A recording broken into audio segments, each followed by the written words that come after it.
So you guys were digging through the dark depository when you found some mummies. You found and also what seemed to be a golem inside of a mummy's thing, but you decided to go past that. You found quite a bit of intel in a couple of the areas, as well as a bone golem guarding the entire area. It seems if you find too many dark secrets, it seems that it may try to prevent you from ever leaving. And it definitely is that type of area. Some of the topics that you see that they seem to have info on seem to range from the darkest of the things in Galarian. But keeping your eyes on the prize, you looking for what you were given permission to look forward down here. You were digging through when you found one of the a few different traps in the area. Some of them just out and out there, others that were hidden and rewarded ingenuity more so than curiosity. However, this one seemed to be a puzzle door that upon unlocking it, the one who's not going to be able to make it with us, it's like, oh, I spotted it. It's literally like the MMO where they pull something for you and then, oh, I'm kidding. Koalas. Oh my god, that is exactly what this is. Hobbs pulled and then just left us to clean up the mess. Sorry guys, I'm jet lagged. No, he actually is, but we can totally poke a little bit of friendly fun that way.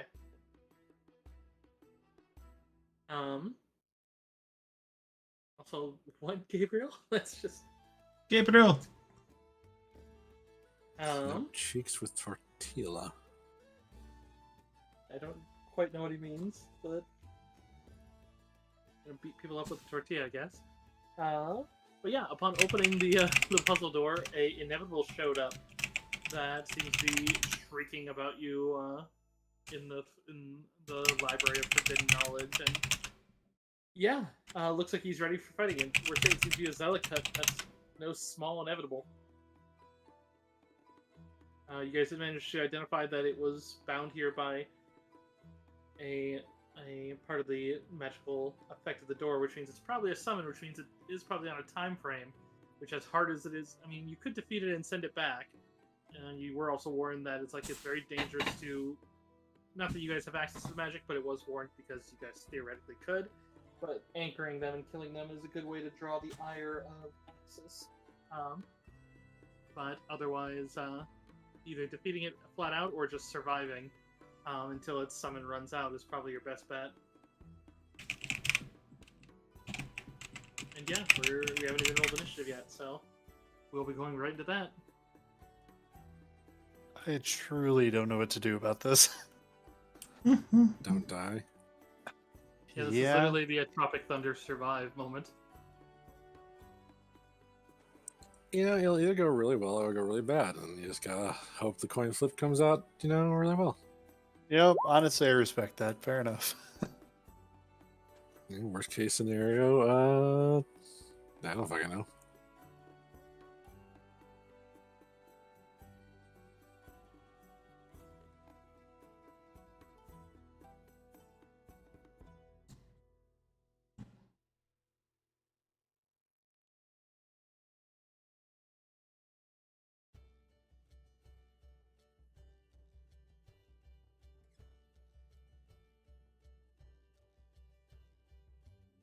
Yes, finally a clutch roll for my initiative.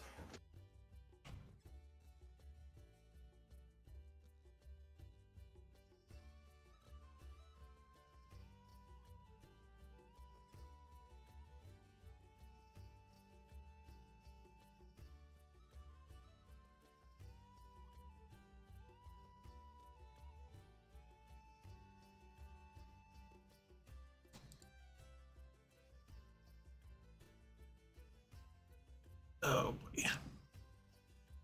Roll 20. Respond, please. Would you mind D20 please respond? Yes, please. Yeah, it's being real laggy for me, but that Didn't add is... you to the thing, but I added you manually.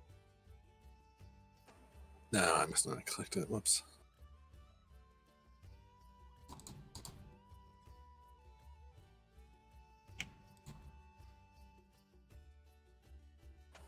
Oh, shit, I didn't realize Tariq was on the other side of it.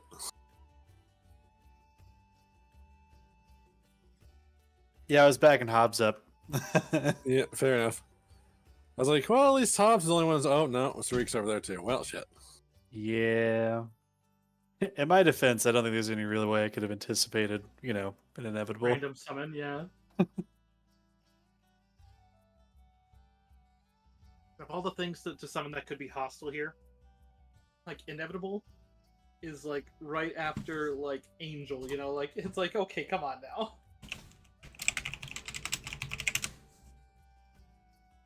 Yeah.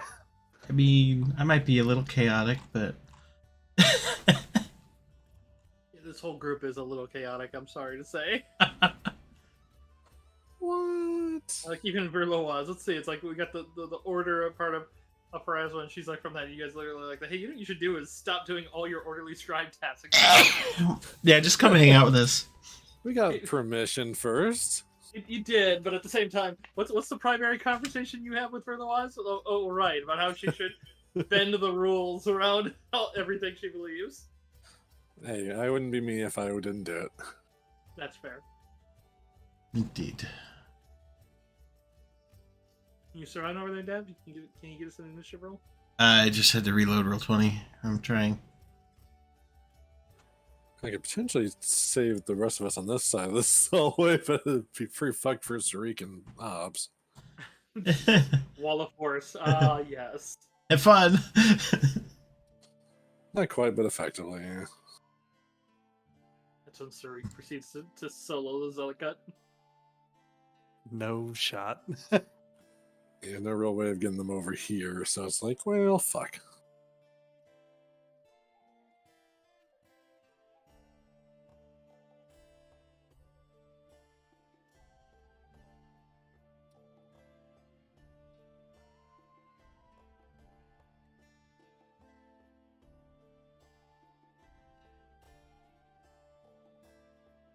There. Button. Press the button. So you did. So you did. Sarik, you're up first, buddy. This thing just materialized out of silver, ivory, and golden machinery right next to you. I have questions about the terrain. I assume that all of this is solid, right? Like all of this. Yeah. Just solid rock. Okay. Yes, indeed it is. Does this actually like past Hobbs? Does this lead back to the chamber and just separated by a wall, or is that just more solid rock? As far as I recall, you never approached that area, so you can't feel that far. Well, shit. This happened right as he unlocked it.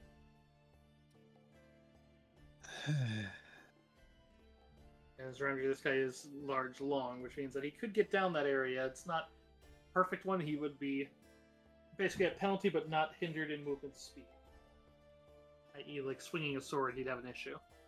Well, the way I figure it, if we're gonna try and outlast him, that's gonna take a while. And I can't get past him. So You could potentially get past it. potentially pass him what? Acrobatics? I'm in stone plate. I mean, just take a hit. You can't pass through his squares. Not big enough to go underneath them. Um, He'd need to go through the wall somehow. That's exactly what I'm asking about. All right, well, I don't have a choice. I don't like. I'm kind of short on options, so I'll 5 foot back to avoid. Wait, you can't 5 foot and move in one turn, right? Correct. So I'd have to. Oh, he's definitely gonna get an attack of opportunity. Yeah, withdrawal only protects your first square, and you can see he has whips for arms, so he probably has reach on you even if you withdrew. This is a second square with trigger. Disengage is feet based, so yeah, I'm gonna have to eat one. I don't have a choice because I need to get what? Oh, because disengage, I think is. I mean, the withdrawing is what it is in this one, but withdraw is the one that it's like again only makes your first square not threatened, and he threatens out. Yeah, I'm screwed either way. Like I'm gonna have to eat one. So, I'm gonna have to move over towards Hobbs and try and feel out to see if this wall is hollow and leads back. Because if it does, then I'm just gonna smash through that wall. Okay. So move all the way back to here. I know I'm provoking. I suppose you can feel that there's stuff here. Like, you would be able to feel the stuff that I accidentally revealed. Being you. The wall's only about 2 feet. Yeah, but it's a matter of going into unknown territory, right? Like, potentially putting out the fire with gasoline. Oh, trust me. I get it. But, alright, so you're going up that way. So Yeah. first let's get its attack of opportunity then. Mm-hmm. Oh wait, no, he's getting summoned, so that would be flat-footed because he has no idea what's here until he acts. So, actually no, you're fine. He doesn't threaten right now. Good. Do I get the sense that this is hollow on the other side of this wall? Yeah, you can see that it is slightly ajar. It's dark in there, but you can see that there is just a little bit. Oh, there's a door right there? Like Hobbs opened a door? Yeah, you basically it's like the wall itself basically came loose. Oh.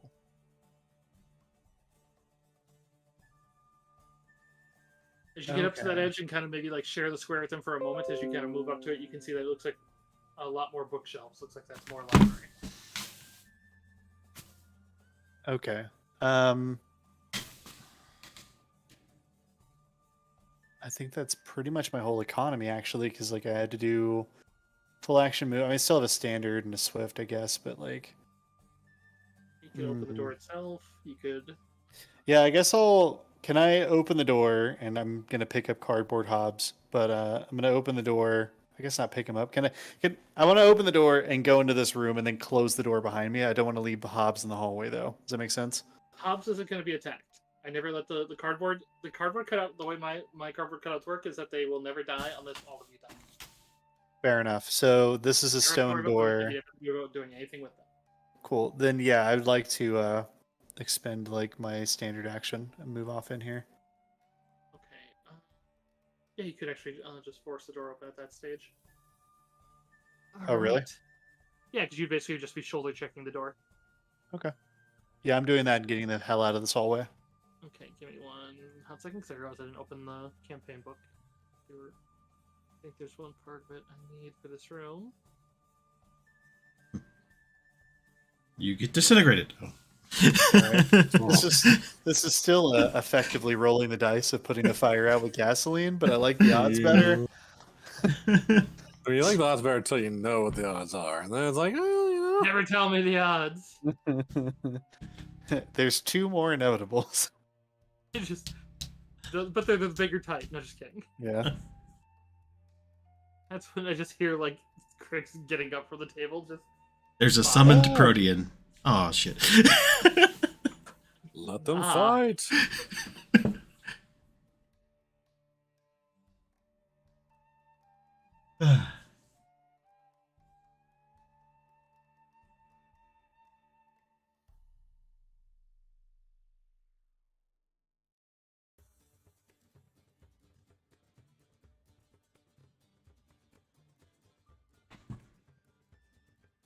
that's it.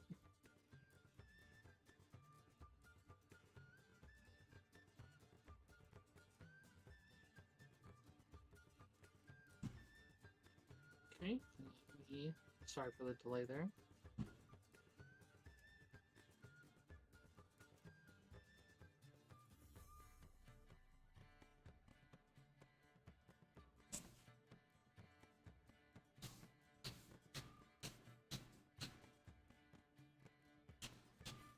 So as soon as you burst open the door, you can see that you open up into, let's see,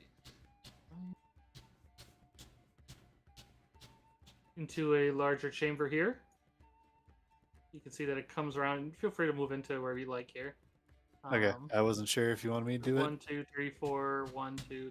So the furthest you can get in a straight line is basically here, or you can move to either of these 2 squares. I think I'll move just out of the doorway, so this way I can possibly close and bar it whenever I have more economy. Okay. For my swift action, though, no, actually, I'm not going to do that yet. Actually, I probably should actually. What? Go ahead and roll me perception, just because you're distracted. It's a chance. Oh no.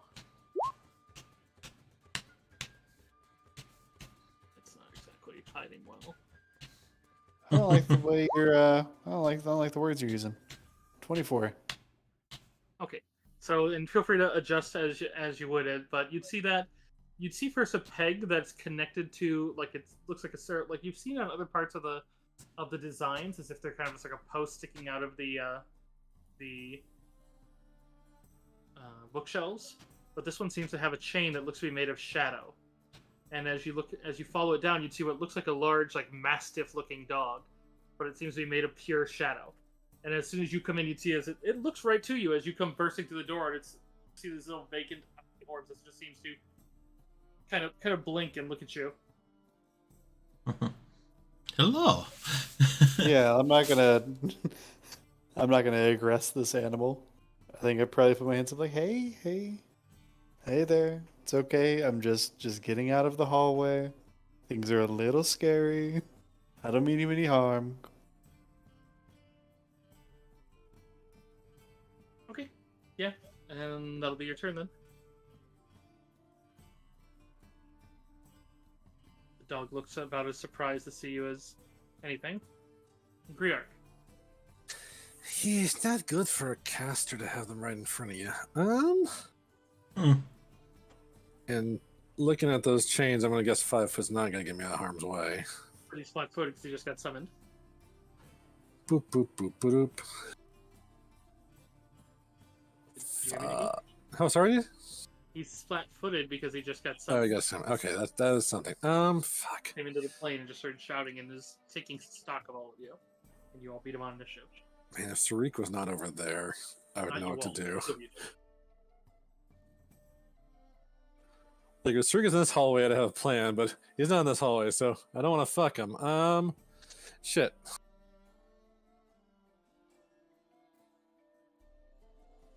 Okay, I'm just gonna cast. I can't get to Tariq on this one. I'm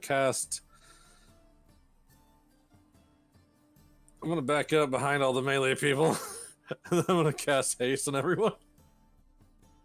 Okay.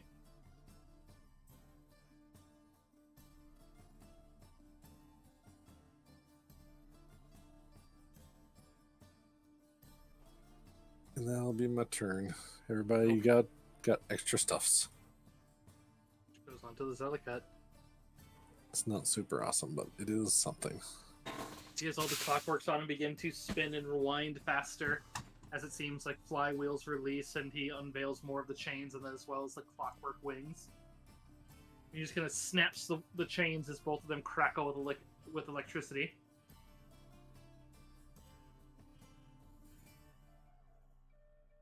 Let me double check.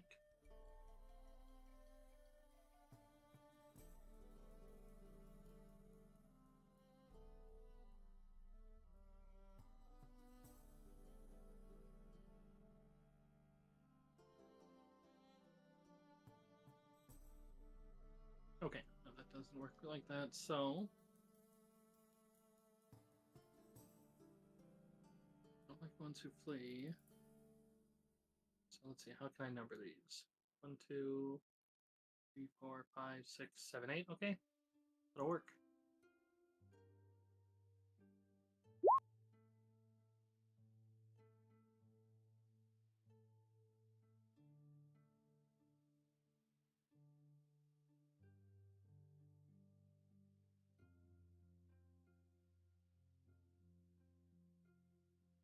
So even with that, the most he gets 15.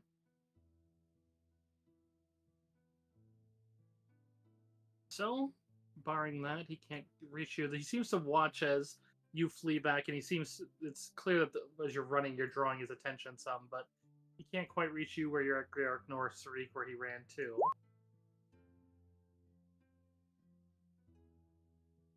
But Dev's right there.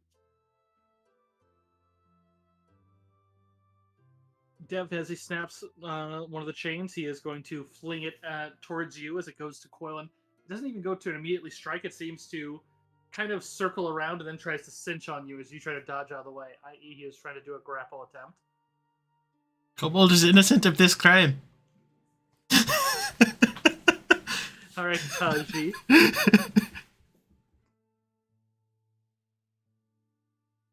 All right.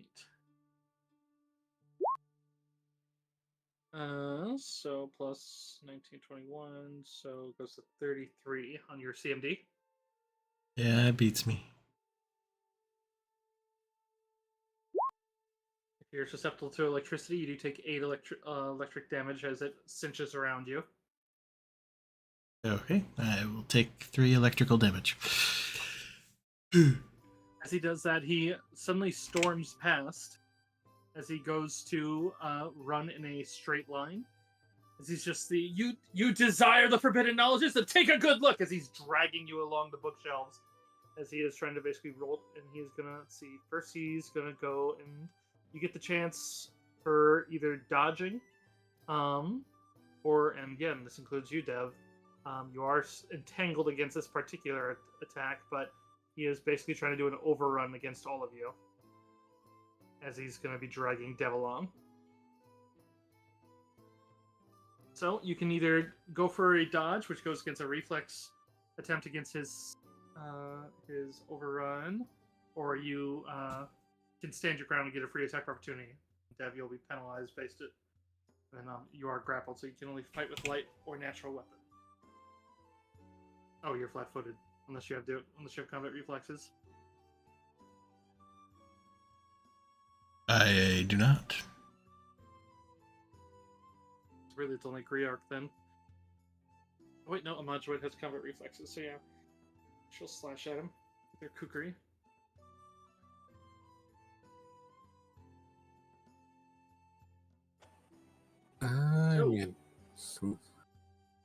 Stormy's cheering for a TPK. He just said Stormy, TPK. why? TPK. Stormy, what? Why, Stormy? Why? Stormy is choosing Not about violence. tracks. Wait, why is that track? Stormy's not that evil. No. He's not evil. He's just also chaotic.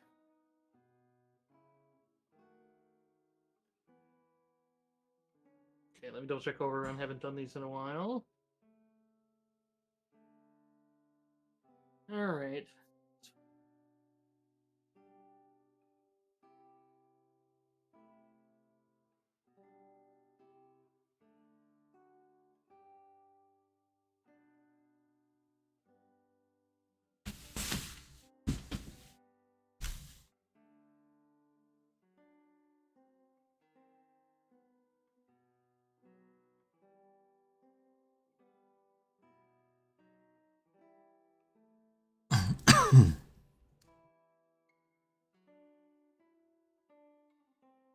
Okay. So there's also things if you try to fight it, you can stop the overrun. But I don't know if you're gonna try that, Nikki. I mean, I have a spike gauntlet. That's the only melee I have. So I can try and punch him, but I don't think it's going to do much.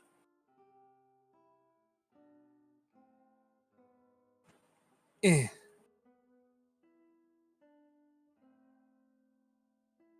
Yeah, it's gonna miss. Yeah, I had a feeling. Okay, so it's the slam damage. As he tramples the others. Yeah, if they can't attack unless they can, but they can choose to dodge still. So if the others nearly dodge, have to go prone, and then his damage.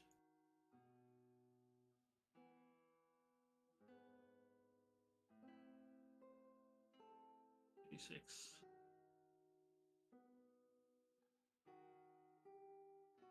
So this is +8.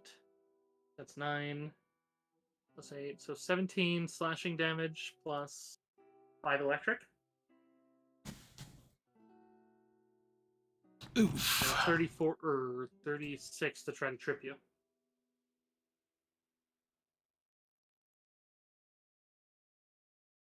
That doesn't look good. So he did touch me though, right? I mean, yeah. So that would trigger my spell storing bracer. Yeah, what's in it? Shocking grasp. Sounds like this guy does electricity, so I don't know if it's going to help, but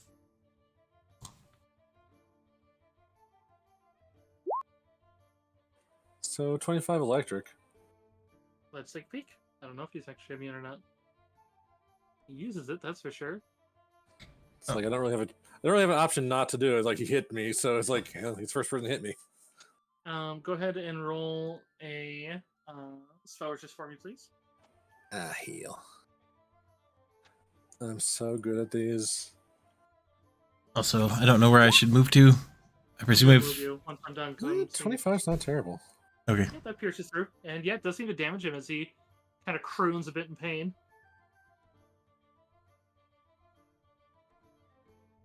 But I just say for the trip.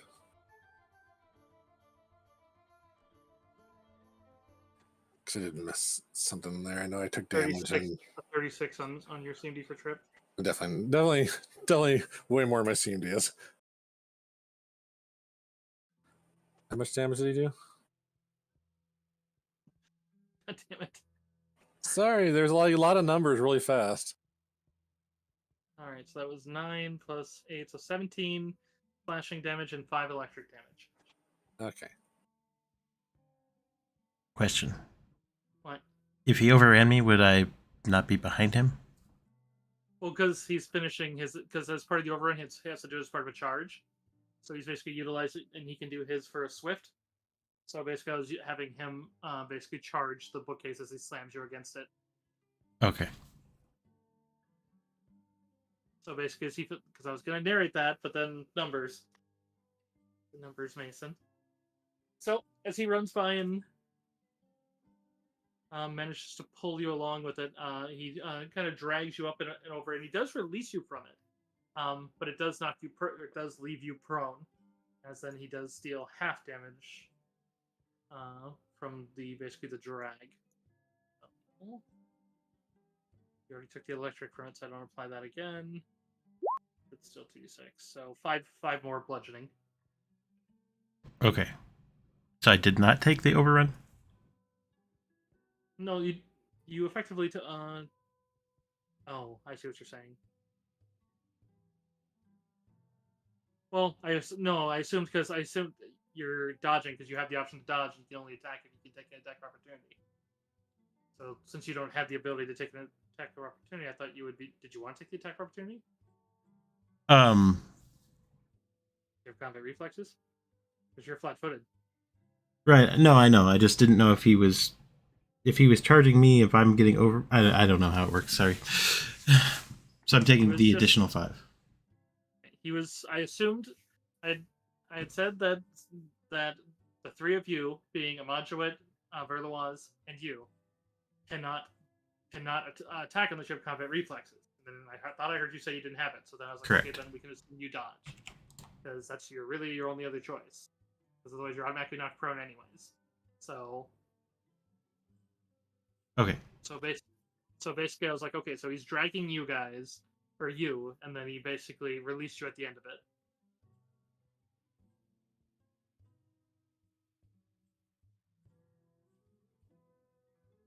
Modulate, taking us. Sorry. If I I never rolled her. I never rolled her attack. God damn it! She was gonna attack, not.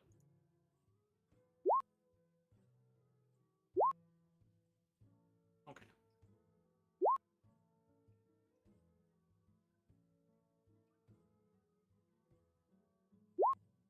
Okay, but her CMD is a failure, so she can't actually stop him. But she does manage to hit him, which also means she doesn't get knocked prone. But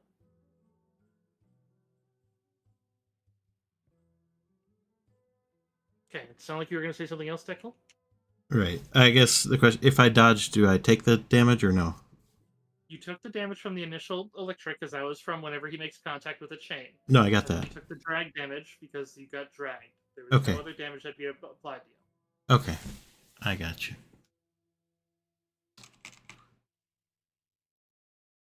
Because the chain, if the chain touches it, he has a special quality called chains. And it deals a d6 damage, and he basically did Vital Strike, where it was basically just doubling the damage that the electric did. Got it. Because I gave him a style feat that basically you can very much tell that he's using a what looks like a scorpion whip style, but he's using it with his arms, i.e., one that allows him to make a a grapple or a trip as part of a charge. So Okay. that goes on to a Moduet. Looks like Stormy has redeemed a hero point for the boss. Why? Next attack against associate because he timed me out that one time. Well, he said exactly why. My goodness. The time of Stormy was spamming chat. I mean, but he was spamming chats with donations. But it was obnoxious It was spam. an audio donation over and over again. I mean, that's fair. Sorry, I'm Okay. back and forth I'll between remember this and this. dinner. Stormy is punishing us, or punishing you for your sins. Yeah, I don't know if you heard that last one, Goblin, but Stormy wants you to die, apparently. Oh, that also tracks. It's fine. He just redeemed a hero point for the mini boss the next time it attacks you. Oh, okay. Well, it just says next attack. It doesn't say specifically the minute boss. Okay, but you understand that's worse, right? I mean, if it's the mastiff that attacks someone, that's worse. Okay, that's fair. All right. So Moduet is on her feet. She's gonna take out the other Kukri as part of her movement. Not that she'll be able to get to use Bolt, but she will move up. She does trigger for doing so. As he tries to lash back at her. That fucker. Of course he does. Yeah. For 13 plus another 3 electric. So 17 damage. He'll try to trip her. And fail. So she's going to call down Judgment. Just the... By the eyes of Bast, if you looked, you'd see we don't know wrong! As she goes to try to slash at his left flank. Let's see, she will judge for... Let's see, he's hard. No, she'll go for piercing. She can pierce his DR. Oh, but then she rolls a natural 1. Champion! Alright, Dev, you're up. You are prone. Just a reminder. Well, I'm going to hope he doesn't have combat reflexes, and I'm going to stand up. Let's take a look at his Ellicott. He does not. Good, because I'm going to try and do something that might help us. I'm going to spend a hero point to know the spell Dismissal for the combat. Alright. Nice. And then I'm going to cast said spell on him. Is it supposed to, send him back to where he belongs? It's If it supposed to, works. if it works. And you have access to level 4 spells? I do. Alright. So it's a will save. It does have spell resist, so you gotta pierce spell resist too. Yeah. Caster level check. Don't think we can give him hero points to help with that, can we? Well, I you mean, why wouldn't you be able to? could be able to. Because they just used a hero point this turn, so I thought they couldn't. Channel points, ignore that. Fair enough. I'm going to give you a hero points to help buff Yeah, that. you guys know his spell resist is a 21, so Yeah. which means more than one has to do it because you guys know a tie would fail. Or unless you want to give it to it for the reroll, I suppose. I don't know if I have the economy for it. No, I don't. Hold on. Oh, go ahead. We're going for a double. Nope. like, We're still seeing don't- if... Yeah. Because you know Can't that you afford need a it. 21, so the reroll's your best bet. Because yeah, with the other people giving it, well, because with that one you're giving it as though it's theirs. So yeah, you'd get the +4 after, which would still be a fail. So you'd need 2. You get +8 more. Can I spend my own points and say it was Goblin? I mean, no. The Oh. whole idea is that you guys kill each other. Chat. All right. Well, I will reroll. Dip, dip, dip, dip, dip. That did not help the matters. Boo. And unfortunately, the magic can't get through the defenses of Axis, as you see a couple otherwise stationary cogs spin and just seem to suck up the energy. Seems that his glowing eyes and his head just narrow at you. Look, I'm trying to help you. You could go home. Yes, help.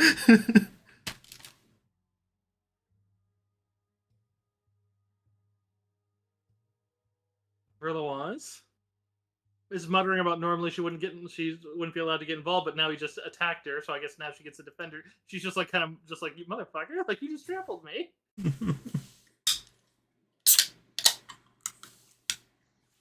So let's see, she's gonna stand up.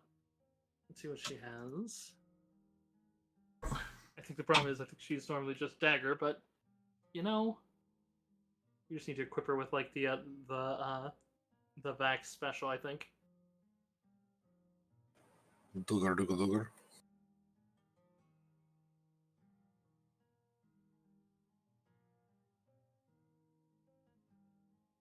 That's a really amusing one. If she could make it work.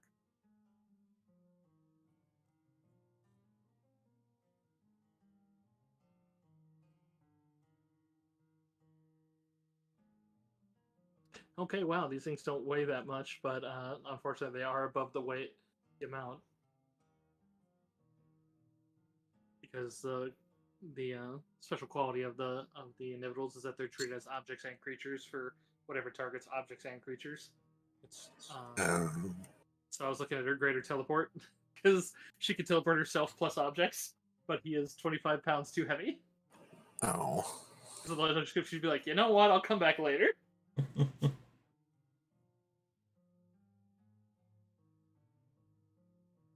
Oh, yep, it's just gonna be dagger. Why does she have two? Oh, because you one in each hand. Yeah, so she just goes to unveil her hands as the little ghostly daggers come out and fly towards him.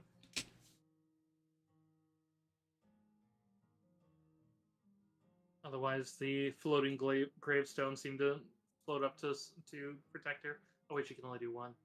If she's on the ground. Oh, but she's on the ground. She's not using a bow, so she doesn't take a penalty. Yeah, why not? So she just won't get up from prone. Then if he wants to trample over again, it doesn't bother her.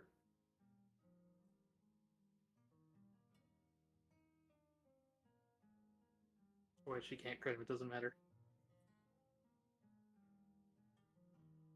Well, it's a hit in the head. Outsider fight. Look at him. Okay, her daggers are d4 plus 3. So not bad on that. And hasted attack. Miss.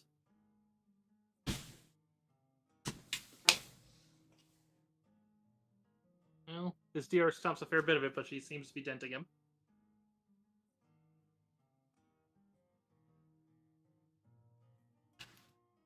As you look at that dog and it kind of stands up from where it is.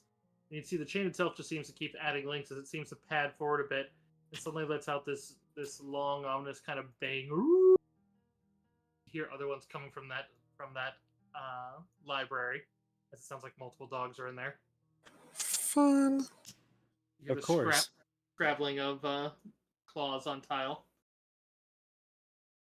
Well- You've made friends. Seems that way. I think there's an effect when these things use their bay. If it's a fear effect, I'm immune. It is a fear effect, yeah. I am a paladin. I am immune. Oh no. I need everybody to give me that will save. Because we all fucking heard it, right? Yeah.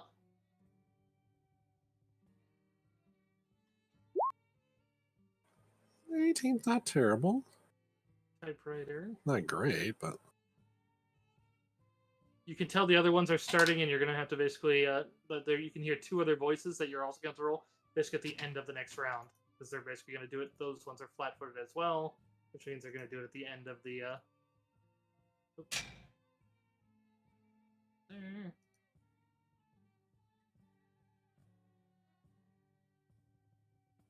But, and yeah, you don't need to worry about them, Sarik.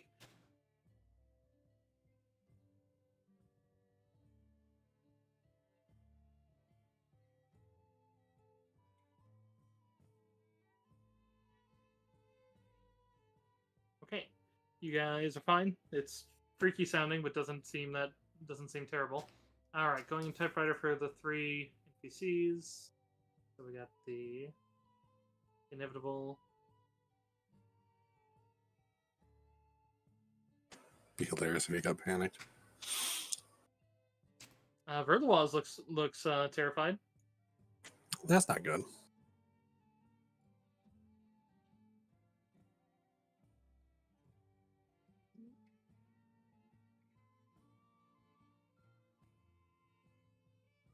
Oops, so Verlawaz unfortunately is panicked.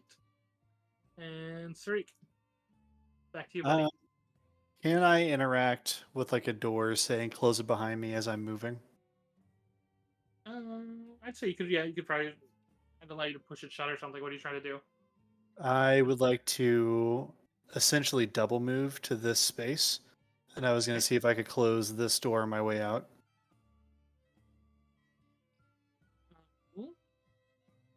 Normally, with the normal door, I'd probably allow that, but this one, since it basically unlocks and opens like it doesn't have a handle, it's literally just either loose if the puzzle is done or not loose if the puzzle is not done. All right, fair enough.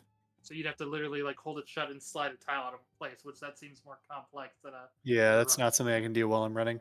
Well, I'm hearing all the combat, and I kind of was under the impression we were just going to get space, but I'm not going to leave my friends to just die because that's shitty. So most I can do is double move to here, Yes. and Or you could spend an action to get to fully close the door if you wanted to. but then I couldn't get all the way to the end. Correct.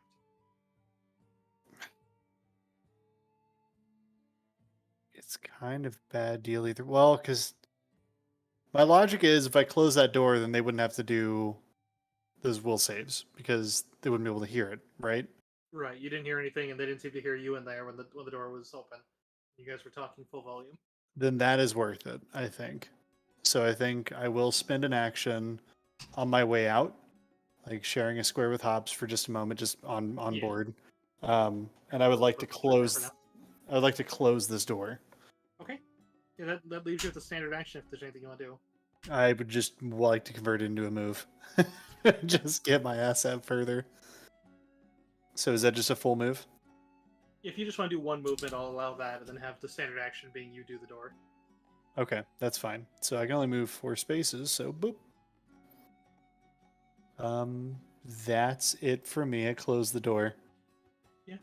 You're aware that the dog is basically scrabbling at your heels as you basically comes after you. Yeah.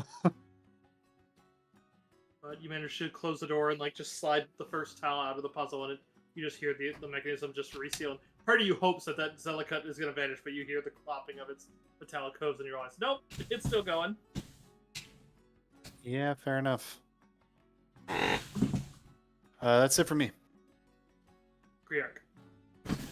Dev, you got any way to get over here?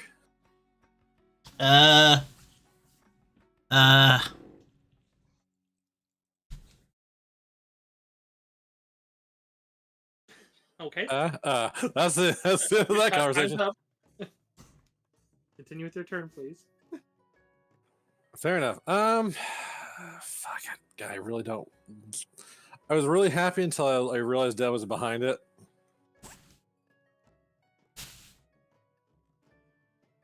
I need to reread a spell really quick. Sorry. Long spells with long words.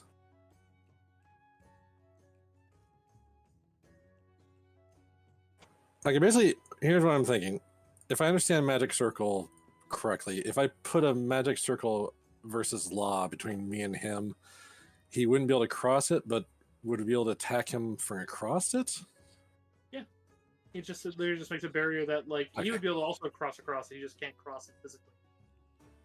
Okay, I wasn't sure if like us attacking him through the barrier would allow him to cross the barrier. Was basically what I was getting at. Okay. Usually, if you affect him with an effect, he gets a save to try to cross it, and he can attack into it. He just can't physically cross it. He can't enter the area. But he could like attack with the chain and drag you out. But you'd get the +4 to AC and resist. Gotcha. I'm going to spend a hero point to give myself magic circle against law. Because I have evil, but not law. And I'm going to slam it down right here in the square. Oh, let me find the draw tool. Keep in mind, you can always do an inward faced one, which is a trap. I think that doesn't work super well if they're already active, doesn't it? If they're gated, but if they're summoned and you know this one's a summon, then it works very well because that's what it's made to do. It basically binds them in place. Okay, I will. Yeah, because I worry about dev that enough to rest myself, so I'll adjust that so I'm because I have to. But you need you gotta. I have to move up there. Well, and you also have to lay powdered silver down in order to do that. Yeah, that's why I was thinking it was only for when you're summoning them that you do that.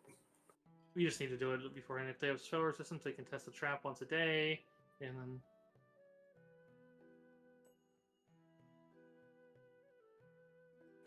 Basically, my idea is I'm going to put a barrier down, hope it holds them, and hope Dev can get across it. No correction, actually. That's just if you do it with the silver, that just makes it better. They just get a change because you're gonna.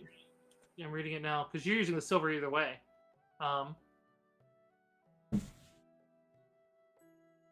Focus inward, a non-good called creature, which this one is. He gets one chance to test his spell resistance against it, but then it doesn't even use his will. Seems worth the shot, considering the situation we're in.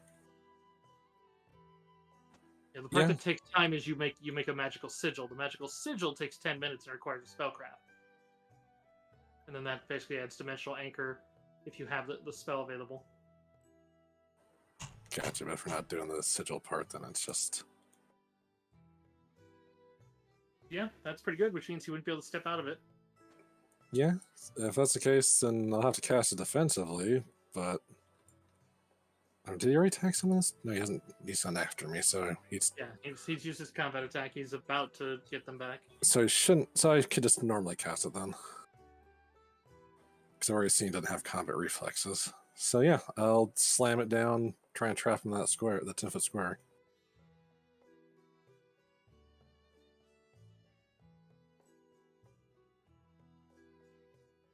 Yeah, if you want to roll against his spell resist now, we can get that out of the way.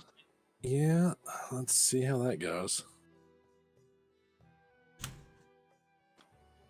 Where is it? Where is it? Hold on. I'm giving. I already hit the button. Draco, why you gotta be faster than that? There's like 40 seconds of pause. It wouldn't have mattered anyway. I can give you a reroll. Yeah, you can give me a reroll.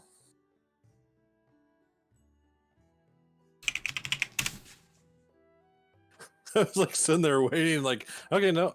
Then like the second I hit the button, wait. Fuck, still not enough.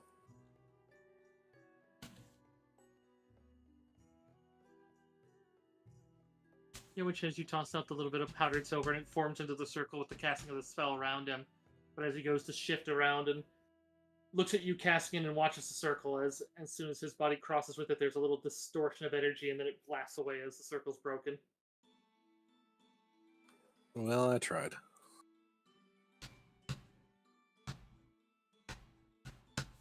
I'm about to get my ass smashed into.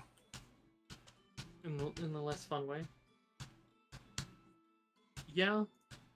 This is going to be a bit of a deja vu. It was going to be a Modroid, but now seeing that as he looks at you, and a very similar motion goes on as he seems to take the other coil. As the other one is releasing Devin this pretty much same moment as he goes to grapple you. Oh. Oh dear. And he certainly does. Be thankful he went for the grapple and not the full attack, but electricity damage is still going to be 816 electric.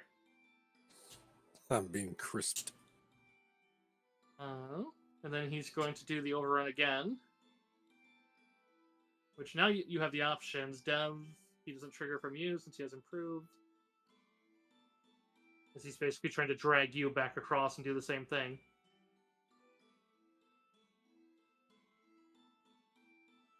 But Verlawaz is actually going to take the strike from the ground, as is Amajuet. Rearc, it's up to you whether you want to or not. I want to. Do you want to take? He's overrunning you again because he's overrunning you and then basically dragging you along, doing the exact same thing he did to Dev, but to you. As he's basically road hauling you against the books and then slamming you against the far wall. It sounds like if I you have hit him, Oh, you if I hit him, you get a CMB chance to stop his overrun. I mean, I can try and punch him in the side. Majuet has her. Ooh, wait, never mind. Doesn't matter. But she's still unable to stop him. She's hitting him. That's the worst I did last time.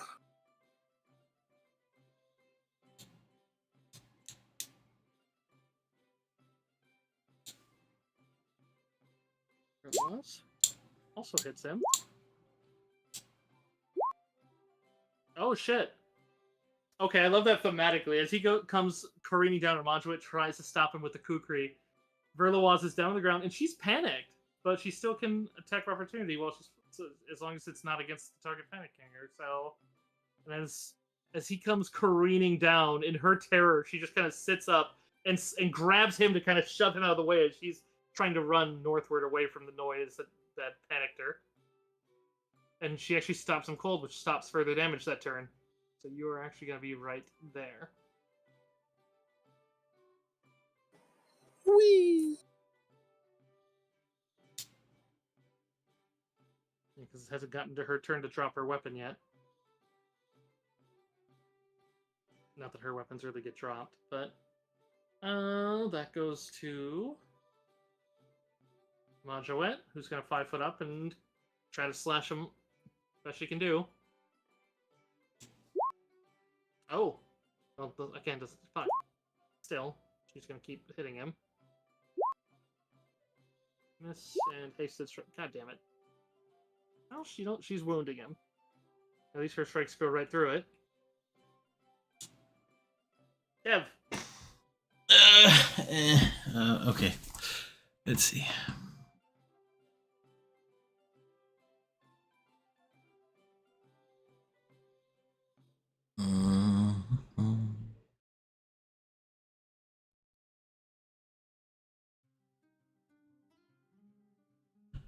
Gonna move to here, and I'm going to try to dismiss again. And I'm going to use my hero point for +8 on the caster level check. So Yeah, +8. 28. Alright, so that goes to the will save.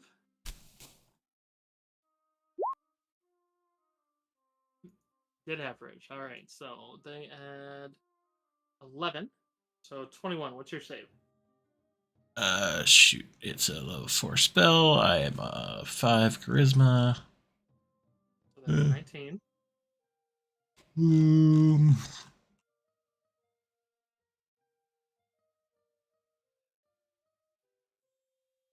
I don't think I have anything to boost the DC. We can't really force him to reroll because we don't have those abilities.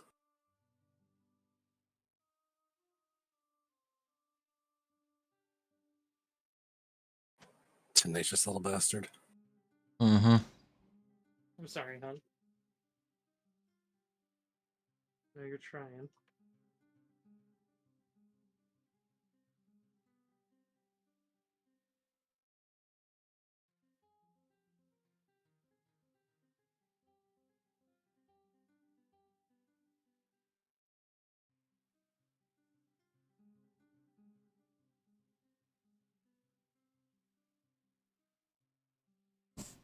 Anything else? No, that's my turn.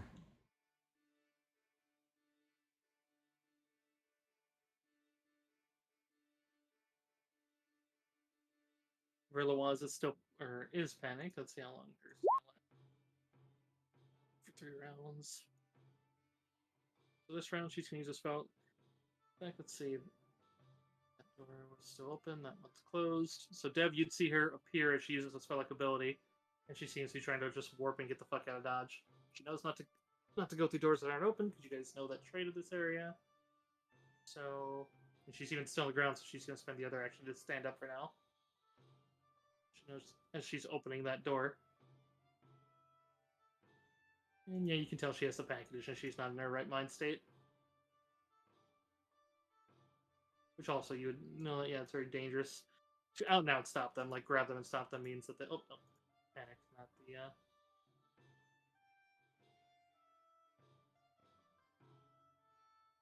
Yeah. So, otherwise, yeah, the Mastiff can't do anything about the door. So I'm just not going to bother moving it. We'll just remove them from combat since I can't get through that. Sweet, you're up! Come around the corner, you'd see Verloise like vanishing and just panicking as she's fleeing. Right.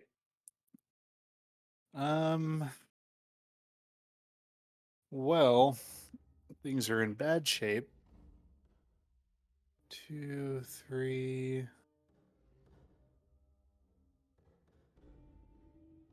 Yeah. It's my full movement to get to here. Well, movement, you could get right up on him if you wanted to. 2, 3. Because you were right here.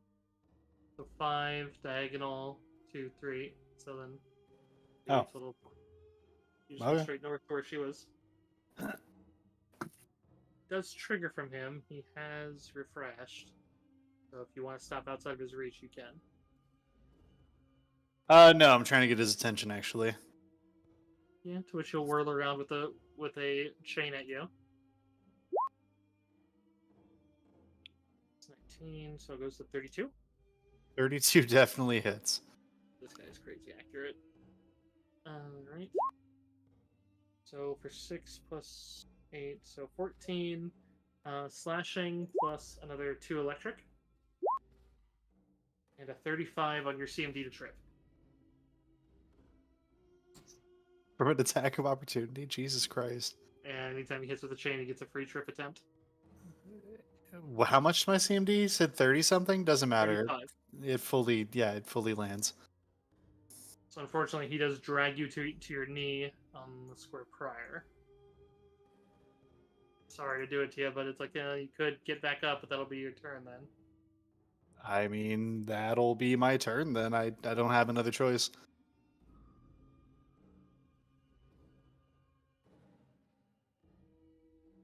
Okay. Which puts us to Griark. Okay, so not doing super well. Kind of have an idea. I'm sorry, don't hate me, guys. This thing's nasty. Like I have an idea, but wouldn't it take too long to fucking work?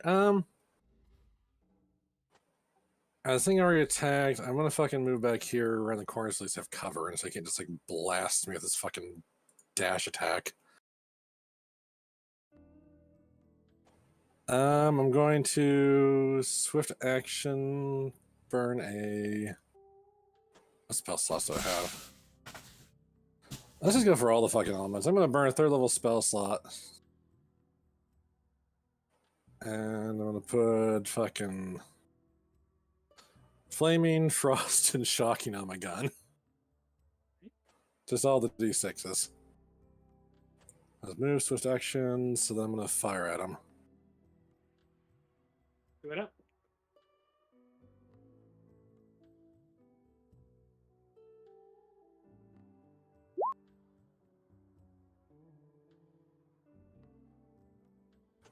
Don't know if that's gonna hit. Fortunately, it will not. He nearly ducks out of the way of the shot. Yeah, I tried. Or wait, because I did that when it. Sorry, it's been a while since we played. I don't remember. Do I get the enhancement on top of the extra enhancement deals, or do I not? Is it either or? Pardon me. That's for crafted items, so yeah, no, because I know what synth I have. Okay, gotcha. Just checking. 14 probably wouldn't have been enough, anyways. All right. Which goes on to him.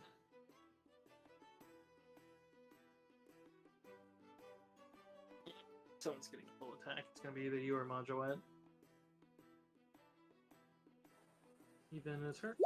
I feel bad, but like I've gotten my ass whooped a little bit, so. Yeah, he glides forward as you realize some of the hooves have wheels underneath them as he gets close to you. It seems like you've drawn his attention, Sarik. As he goes to do a double slash with both of his chains at you.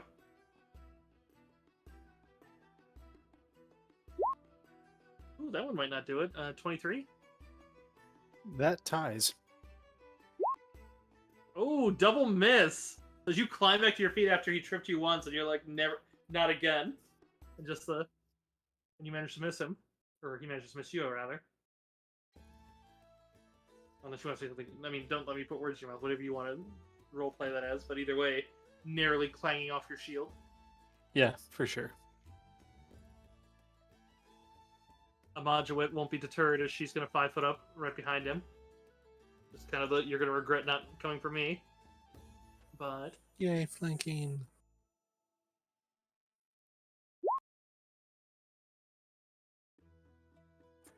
Oh, 2's not good.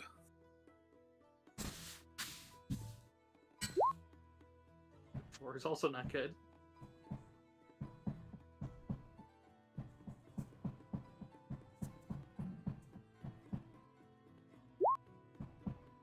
Damn it. We're going up by 2 every time. Alright, that was fun. Dev. Question. I don't think it was in the description. Is it use my magical dice? Is that a move or a standard action? Oh, that'd be a move. Okay. That gives me an idea. First, I will cast Remove Fear on Verloise. Easily done. And then I'm going to toss both of those dice at that dude's feet, and I'm going to call the effect of the force cubes. But let me roll for it. Get to roll 3. Which one is the force cubes? Counts as a force cage without windows. Well, which number? I know. Oh, hard 8. Hard 8. So I gotta roll 3 times. Well, that's not an 8. That is... I'm sorry, guys. What one does 10 do?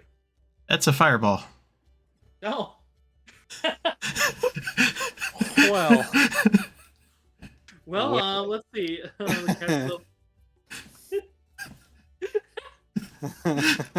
And here we thought we were safe with Hobbs being gone. It's Stormy! Who knew? Might have just called it. Huh? Oh, no. Alright, well, let's see. The cast level of those dice, I believe, is 10. They're... Uh, have the fireball.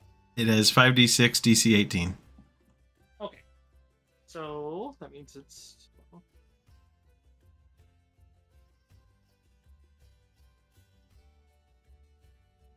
So go ahead and reflex save for me, Sarik. Sure. I mean, upside, you pierce the Zealot, Hey! but he dodges. Yes, a natural 2. A natural 2. Well, that is twice as good as a natural 1. You know? Well, go ahead and roll the damage for me, Deckle. Well, that is... It does not have evasion, but he does have the damage. Do you have the roll twice take the better, or does the dice have that? Well, I believe each dice is a fireball. Oh, right. Okay. Wait, so how many fire? You threw 2 dice? Well, it's a pair of dice, yes. Oh. No, because the effect is based off the number. Oh, well, all of them are like, well, I guess I guess that's just one. I thought because most of them are one for each die. Let me find the item.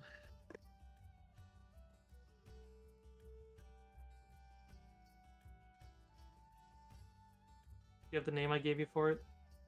I did not have a name. Oh my god. I give out the name so I can, because I have an index file, but the index file is literally of over 1,000 items now.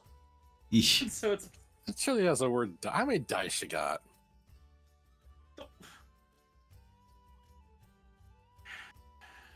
that's not on. That shouldn't be on me to track when I give you an item name. Like this is like the stuff where it's like I have a player that likes to rename all the weapons and never keeps track of the old ones, and it's like you can give it a nickname, but don't rename it to the point you don't know what it actually is called. I don't Then know I'm that like, I was ever told the name. That's why I made up a name. I don't usually rename things. I literally always say it when I put it into the index. Okay, I'm gonna have to go back to mean DM and say if you don't have the stuff for it, this shit's gonna vanish.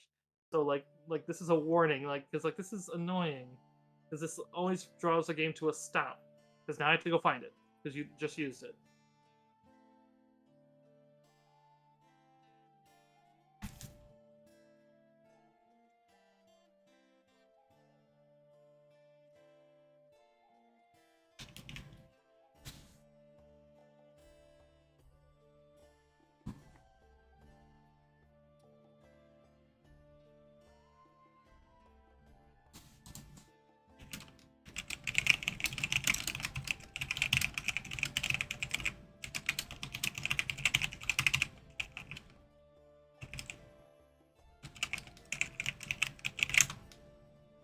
Can you link me what you have, please? Yes. Let's see.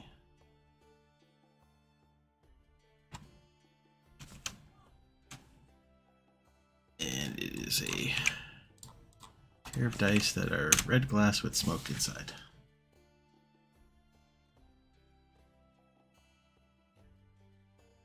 For the record, Dekel, if you kill me with some like crazy dice fireballs, it's fine. It's like what a way to go.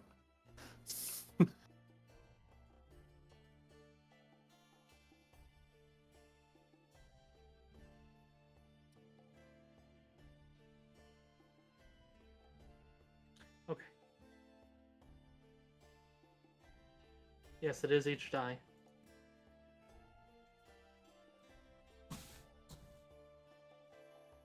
Yes, that's two of them, and if they overlap or the same target, then it's the same DC, just like a necklace of fireballs. Gotcha.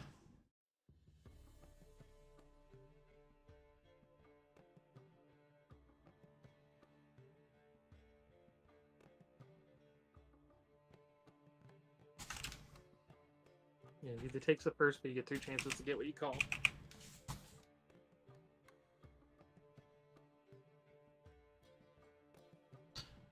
What is the actual name so I can write it down? It's out of a different book, and we're not going to use that one. Hello, stream. Oh. It's... Oh, okay, that's that one. We'll talk about it off stream, hon. This is just...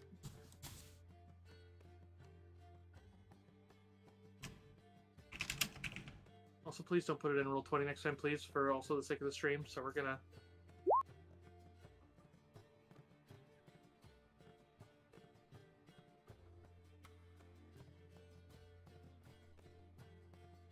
If I ask for something linked, please put it in Discord, because now this is a problem.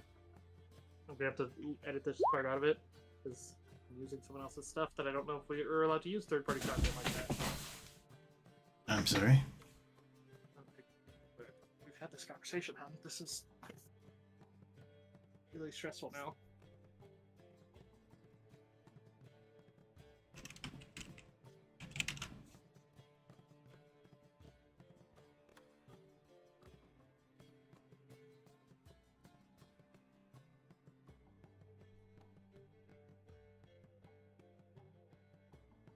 Also, yeah, never just put anything in Discord anyways, because it's impossible to reference.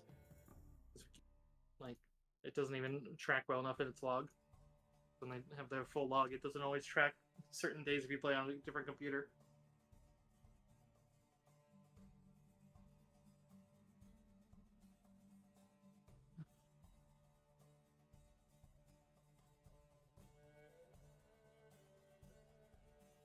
Okay, well, that's 33 damage to both Amajuet and Sarik. Fire damage, if that helps. I don't know if you have any fire resist Sarik, but...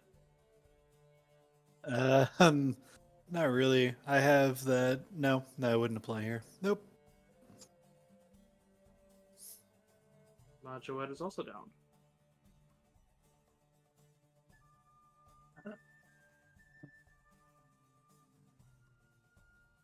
Fick. It's not looking good for the old dwarf these days. Yeah, Sarik is up, but barely. And the inevitable gets cooked slightly, but not enough to stop him.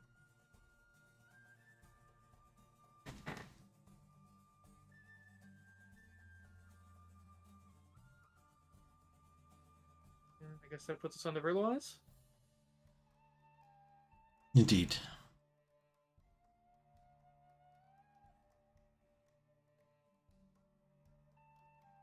Who is going to try to come back, looking a bit ashamed of herself as she's realizing, but doesn't say anything otherwise as she comes around and sees the fireball we're sending as that's still there, and she's going to go to throw a single dagger.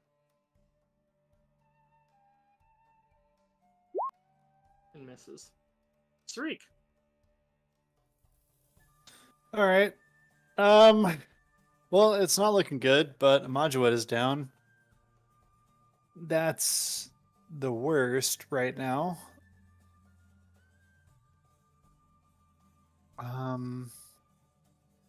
Fuck, I really need to like hold his attention. I can't get past him, so I can't get Amajuet to safety.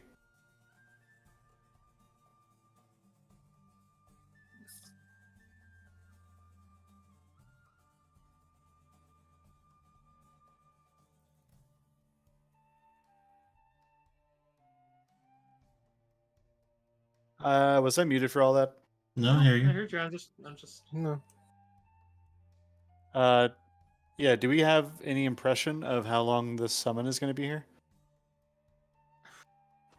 Been Don't like, recall if your guys. No, Like, is- I think the data you got was no more than a minute, which would be 10 rounds. Which it's been like been 3 or 4. That's a long time. Jesus. Not good. Yeah, it's not good because like all my ideas like, well, Sarik will die. Yeah.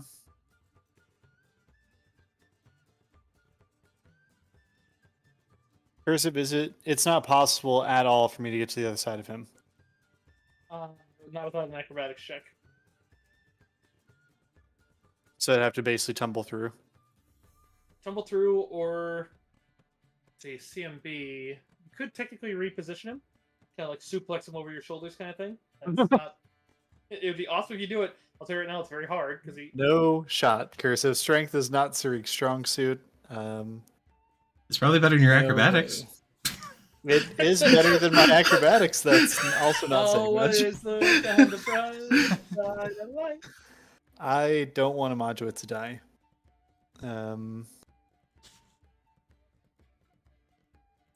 Okay.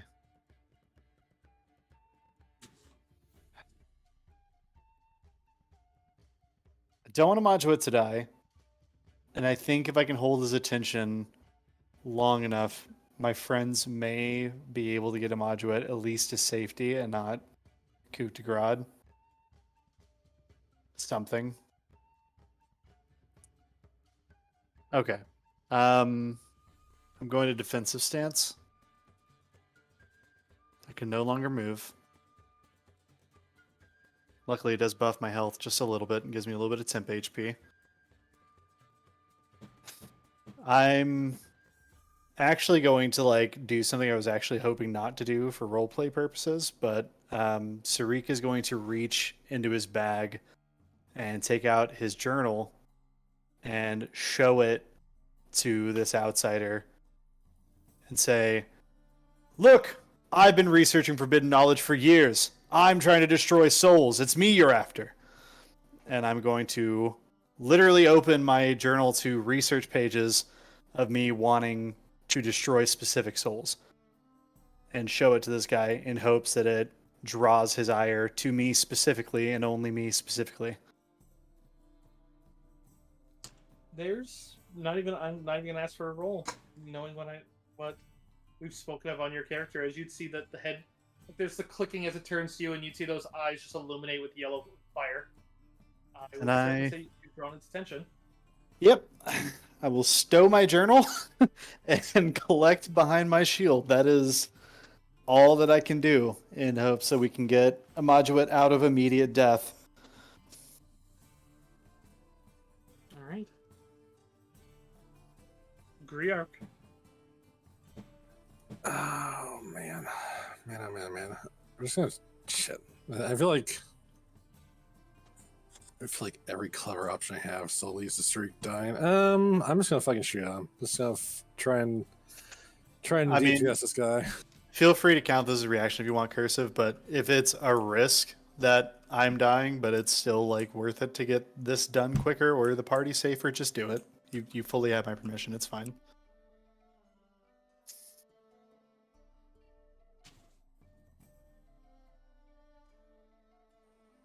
Yeah, I'm taking the shots. Taken. You still have your haste too, so that's a hit. That's also a hit. Nice.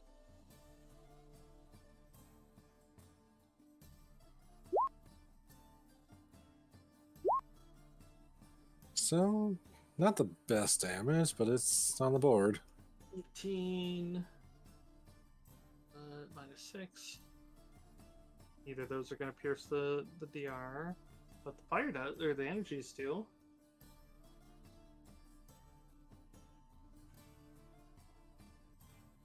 It's literally just those 12 and 8, so 20. Plus my blank. I mean, they both hit.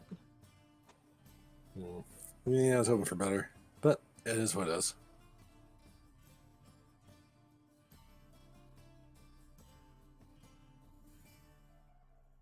She did land a blow in the last round, so his regen is still off. Yeah. To which you just hear this thing just turn to you and just say, You toy with the balance! As he goes to do another cross slash at you. Actually, he might change his action if the first one is... Oh, because he said now it's happening around, so yeah. So for 33. 33 hits.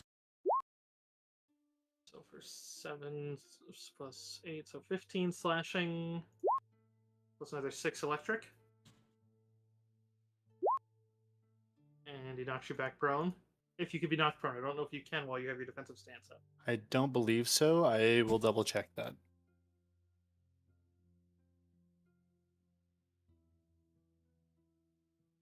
Sorry, that is a thing that I've missed. It seems very important. I know that you get like a bonus to your CMD and against things that might displace you, so I think that, I don't know if it's a bonus or...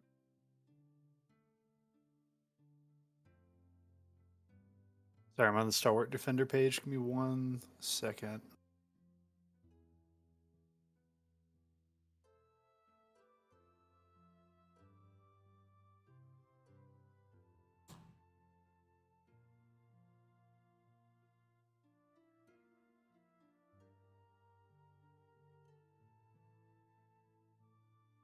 Defensive stance.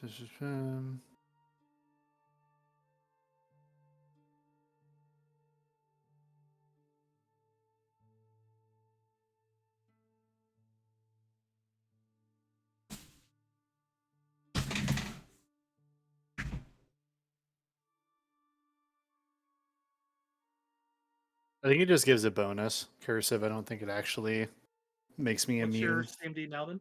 With it up? It is... CMD is 26. Okay. So I am prone. So he has knocked you prone. Makes the second strike a bit easier. Which is he does lash into you from above with that one then. Another 19 slashing with another 5 electric. Oh. Still up.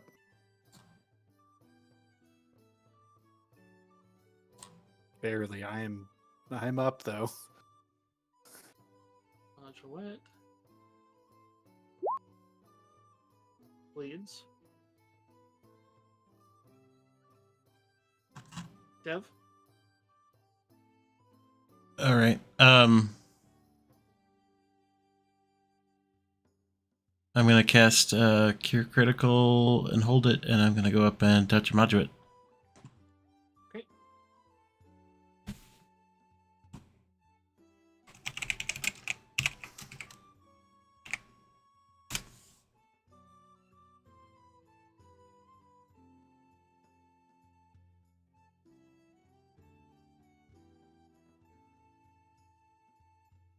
Assuming crawling, because otherwise you wouldn't be able to finish that this turn. I was not prone. What? You never took it off, but I stood up. Yeah, I remember back when Dev asked if they had another combat attack, and like, okay.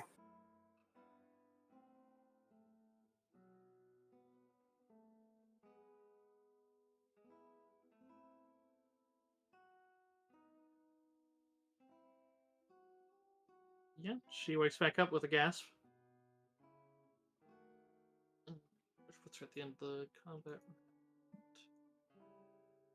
Puts her to, what is that, 9 out of 15, so that goes to 20 hit points.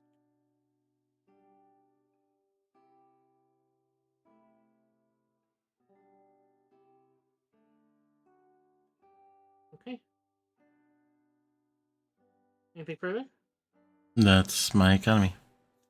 I mean, you guys can take off the tokens, those markers and stuff. Oh, I didn't know if I could edit it.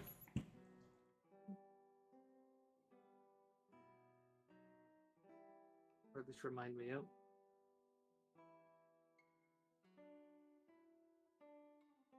Verloise. Yeah, she's gonna try to make it on the haste and just throw 3 daggers, see if she can hit it.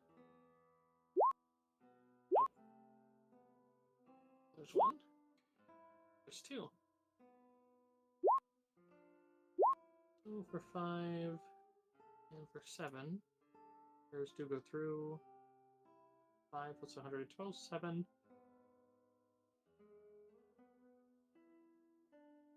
So as Verloise goes, the first one goes past his head as he goes to like slash with the chain. The second one hits, and the third one strikes, and he seems to shatter like broken glass, but the glass all turns into sand and vanishes as he is unsummoned. $115 hit points those things have. Without the house roll, because you're missing something as the house HP.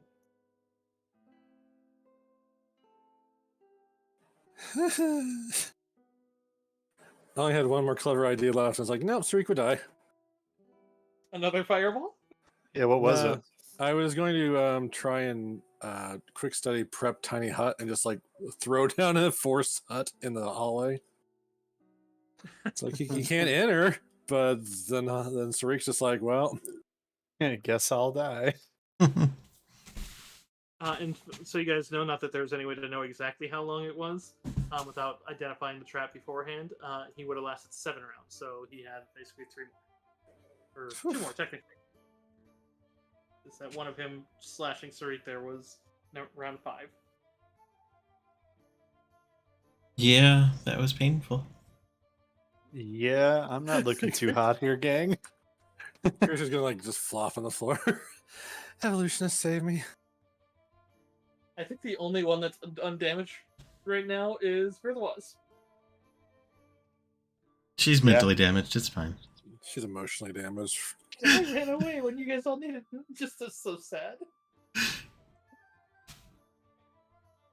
long as you're safe, V.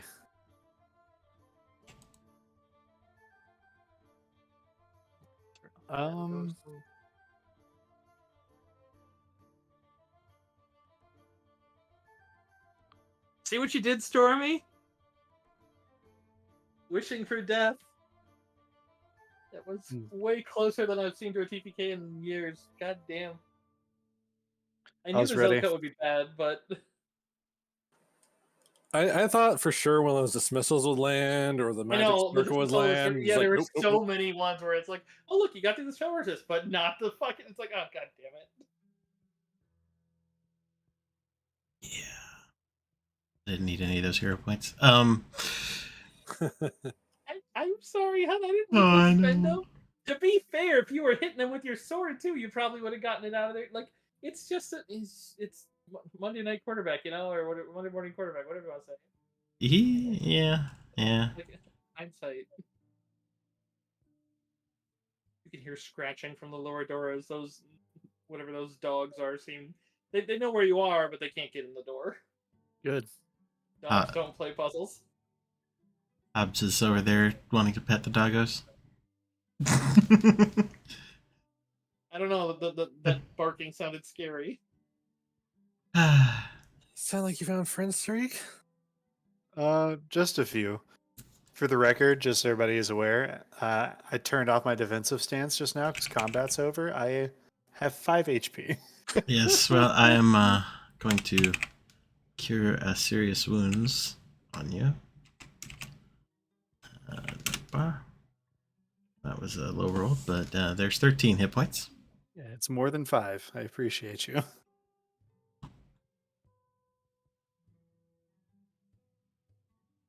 Modulate is going to she just mentioned it'll take her about 10 minutes, and it's not exactly a massive amount of healing, but she is going to activate a ability of Faucets. It is just simply River of the Life Water. Oh, you don't put the X on you. You're not dead. Yes, also cure moderate. Boom.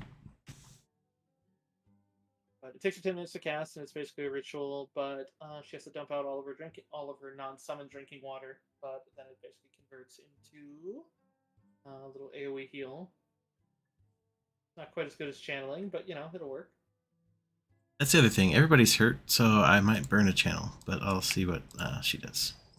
So, correct me if I'm wrong, Cursive, but setting-wise, we were like near the end of this day, right? And then we were just like going around here to just finish out the day. Yeah, you were going around here to finish out, and you guys were. Why don't we you had just actually bail? just gotten the last of the research. Yeah, we were that's just why she's not looking. worried about using it. That's what she said. She's worried that the she'd even say that she's worried that the other golem's going to be pissed because that thing was shouting. So it's like if it's and so it's but basically our logic at the time was like we should bang out as much of this library as we can so we don't have to spend as much resources tomorrow. we came over to this library so that Amajuet could get her final research, which she did, which you guys have done. So there's only one little bit more you can learn from this place, which is where the next library is. You know that there's another one now, and so it's but basically that the opening that south door summoned some of the thing, and you realize that the final library area is guarded by shadow dogs. But her thing right now at this level is going to effectively CR for a minute. It takes 10 minutes, so it's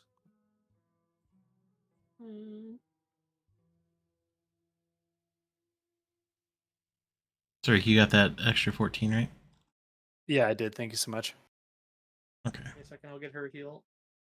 But it does cause an interesting thing where it seems like a little bit of a ghostly river seems to first come over around you, and then it does seem to make you like you feel the sensation of being wet, but then as it fades, it seems like you're dried off by what seems like purring and what seems to almost be unseen cats, as if like something's rubbing up and almost taking the moisture away. Giggity. Wow. 1, 5, so that'd be a total of 50. So it's nice. It's a big heal, but This is very nice. it does. All right, yeah, feeling much better. You said that one's an AoE?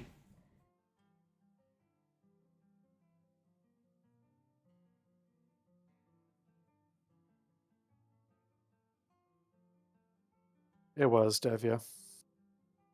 Okay.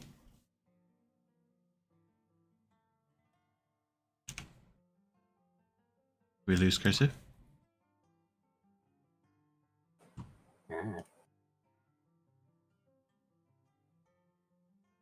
Oh, your channel's frozen. Might have lost her. Yeah, I lost her.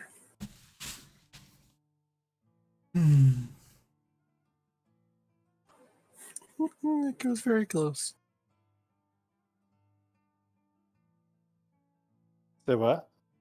This is very close. Yeah. Yep, curse is down. She'll be back likely. Yes. The wonders of Comcast.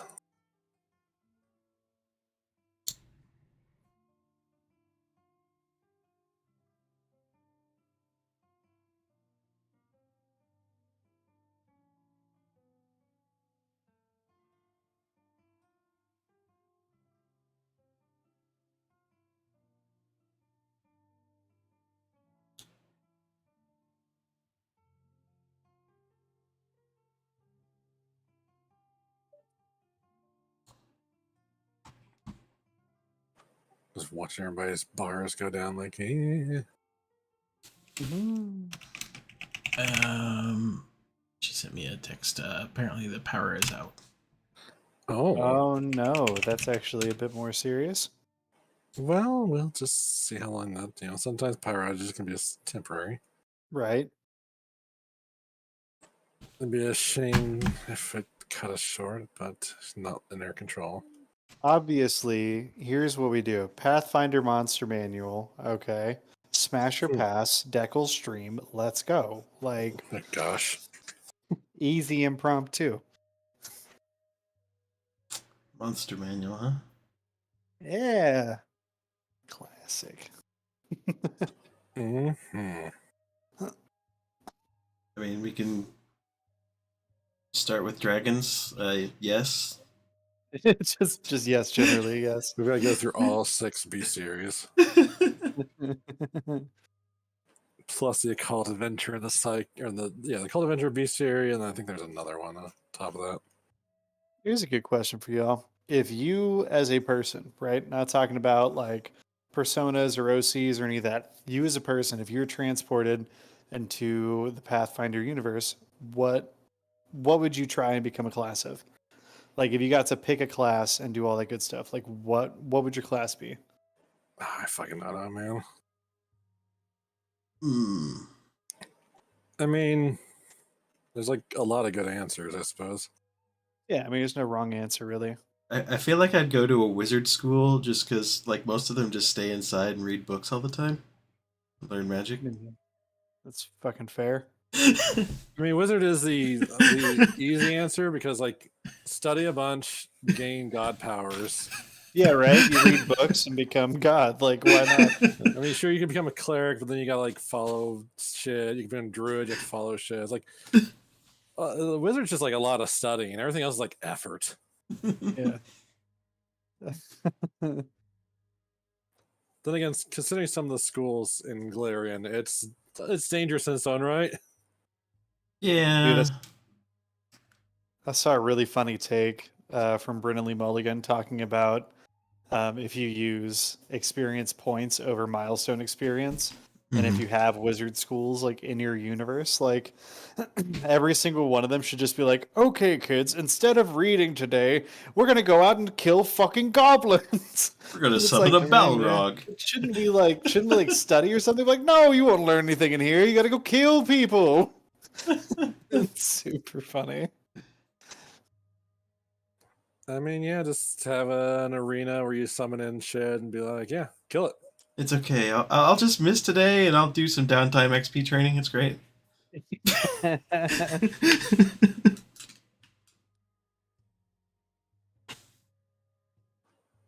I mean, there's a lot of good answers, and a lot of even the easy answer like wizard do come with their own risks. Like I'm just thinking of the academy, Deckle. It's like that's All not right, like you don't start at the devil summoning school. but that's the best school. I don't know what class I'd pick. Maybe a ranger. Rangers would be cool. Yeah, get yourself a little animal companion and go hunt shit. Yeah, just go venture, just minding my own business. I mean, you don't That's get it. epic. Oh, it's okay. Oh, hi. I don't know why my audio on, but We didn't have to resort to Smash or Pass. it, We oh, started. no.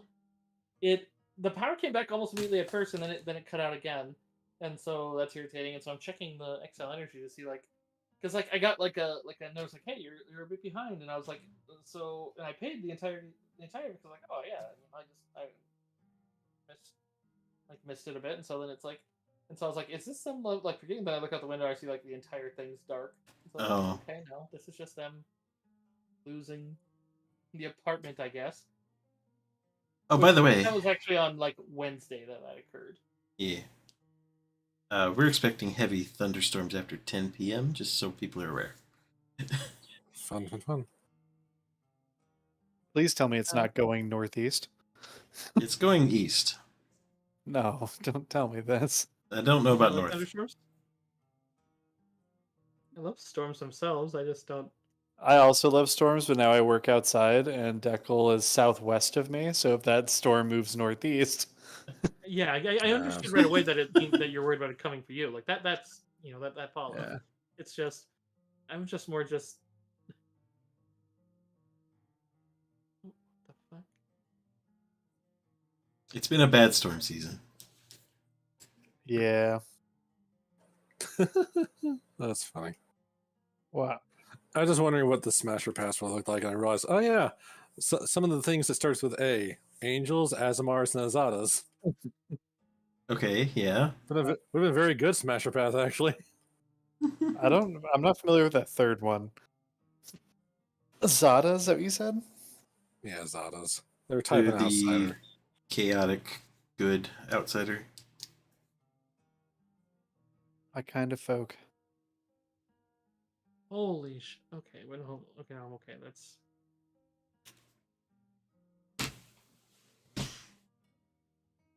That was scary. First, I was like, man, if I was. Oh.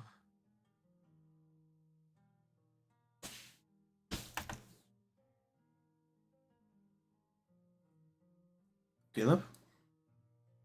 Yeah, it just it auto went to a window that had something that I wouldn't have wanted on stream, and I was like, but I'm not live again yet. At least I hope I'm not live. But it wasn't showing anything explicit. It was just I wouldn't want that streamed, and so Gotcha. I'm not live still, right? I don't know what happens when I lose. No, you are You're down. not live. You're cut out. I mean, Deckle's live, but yeah. We are still broadcasting. No, I figured that part. I just, as I said, I just didn't know what happens when I. You're all good. I was actually asking them, as we have a second here, Cursive, if you got transported into Pathfinder, like you as a person, not a persona, not like an OC, not a character, but you got transported into Pathfinder, and if you got to pick a class, what class would it be? I think it'd have to be one of the arcane ones, just for the amount of stuff you can do. The amount of stuff or actually, I'd probably go for divine, because divinities in Pathfinder are actually like things with like that you could go speak to, and some of them are very reasonable and like beyond cool. Like I actually think like Nocticula is really cool. Oh yeah. Yeah, as much as I've made Lamashtu livable, it would not be Lamashtu. But I could actually see myself getting behind some of those gods. Not to the point of like everyone should follow them kind of level of like certain like realistic religions, we'll say. But just the level of just like, no, dude, I'm like if my energy will help them afterwards, and I get to like join their team in the afterlife and keep going and doing that same kind of stuff, hell yeah, dude. Like go help Kid and Killian for the rest of eternity. That sounds like fun. Right? All the keggers. Like me and Nikki would argue over whether or not Faraz, like, I'd have to go find out whether this world's Faraz, where it's like, okay, are you like how I wrote you, or are you how like some other people have wrote you? Because some people have written you to be a real bitch. Some people, Right. like, she's not entirely unjustified. She's like, well, I saw what you did there, and I liked it, so. She's like, but I mean, that's a big question too. Like, because are we talking my Pathfinder world? Are the gods that I created there? Like, because that's gonna be really weird if we meet those weaknesses. I'm like, no, this is weird. I'm be $1.50 with you. I didn't put that much thought into it, but sure, why not? Fun fact: I actually tried to make a. I tried to make a WoW game, but that was actually going to be the premise. Was that it was a bunch of people got transported into their game, but they were playing on like one of the legacy servers. But the thing was that like, yeah, you could go and like literally Nikki, like one of her first actions was to walk up to Sylvanas and explain the concept of the game. Like, no, I know what this world is going to happen. I can tell you about all this terror. Like, I can tell you that Veramantris is actually playing you for a fool. And it's just like, I can give you proof. Here it is. We find this out like 10 years in the future. And it's like, oh, well, shit. Also, Goblin, based on new information, I know exactly which magical school I'll go join. Oh yeah. Oh yeah. Wait, what now? Which one? Because my answer was to be a wizard. Yeah. Oh, yeah. Because yeah. I mean, yeah, that's the other thing too. Is like, if there's anything, if we're bringing like what we're wearing, like a cell phone or something, because like number one, the fun thing is like Earth exists in Pathfinder. I literally gave them a guy who's like from like our timeline in Kingmaker, and he's just like some dude. Because like that's the thing is like the big thing is there's a time veil between us and Terra. They call it Terra, and so it's like, and so it's just basically like they get like whenever they fuck with Earth, because Earth is basically a dead magic zone. So like most magic won't work on Earth, and it doesn't work for long. Like you need some major connection to make it happen. And basically like he got basically like just like random dude, and he's like, yeah, so what's up here? Like I've heard of this shit, but I mean, yeah, Declan, that does make it pretty easy. It's like, yeah, it's just like popping the haven, like, here's a laptop. It's like, oh no, how are you gonna like? If it were Deckle too, Deckle would be like, all right, I know. Like at first, if you wonder, like, what about this like power bar that's going down? We don't can't power. I'm like, yes, you can. Go get Lusitania. How do you know Lusitania? Trust me, I. Oh my god, me trying to explain to Leah. Lucy just finds the porn I have on my computer. She's like, oh, new blueprints. Wait a second. All right, I'm going back live. Fair enough.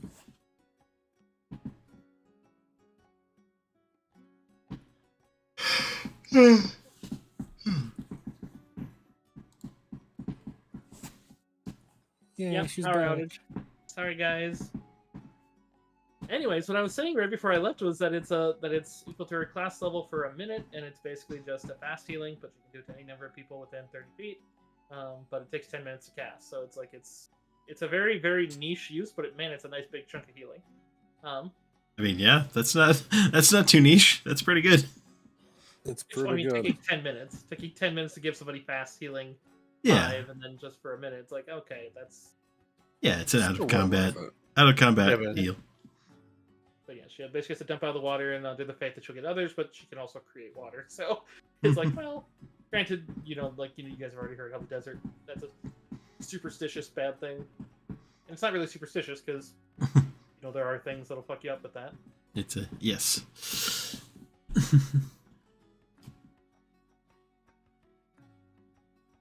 But being as you're in a city where she can go get more well water once you get out of here, she's perfectly content. Not even a thought.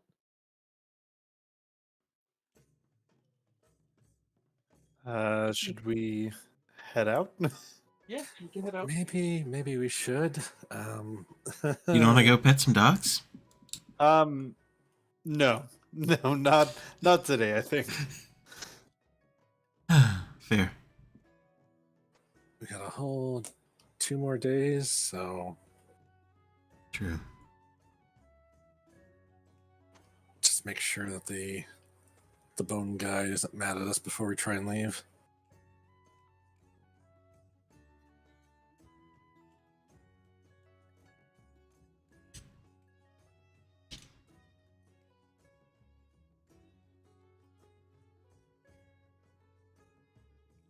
Brother Waz is kind of wringing her fingers a little bit.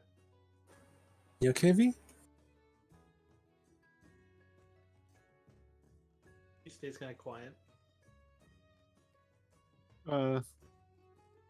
Walk up to V. Like, everything all right? Anything you want to talk about?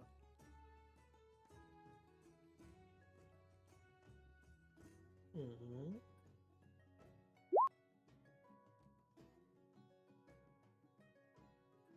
You can see the little eyes under the mask. You know, like the mask is like part of her. It's not so much like there's something to like remove to see, but you see, but all the same, it looks almost as if someone's wearing makeup under it, since you don't. But that's literally how that form is supposed to look. But it definitely seems to be watching you with a mixture of concern and fear. Right. See,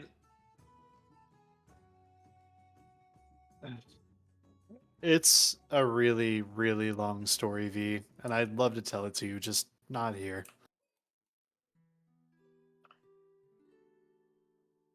with that, she seems to at least, I mean, maybe not calm down entirely, but at least she seems to accept that and just kind of nods quietly. V, you have on my clan and my people, I am in fact a Mogramite, and I do things in accordance with my god and my credence. It's just a lot. Look, we'll talk more about it, just not here. I think she nods silently at that, but it's clear she's very, very, like, you know her well enough that you know she's very introspective right now, and like, you can tell she's second guessing herself. Not even less so much, like, it seems like she's reserving judgment on you, and more so like very much concerned on her. Something about herself, which I'll leave any inferring to you. Yeah. I suppose we should track back the way we came. Yeah. Yeah, carefully. It should you pass potential dog town and even like lean my head. I somehow keep turning down my sound because my headset it's like brushing my shoulder. It's the perfect Oh yeah, the little wheel. yeah.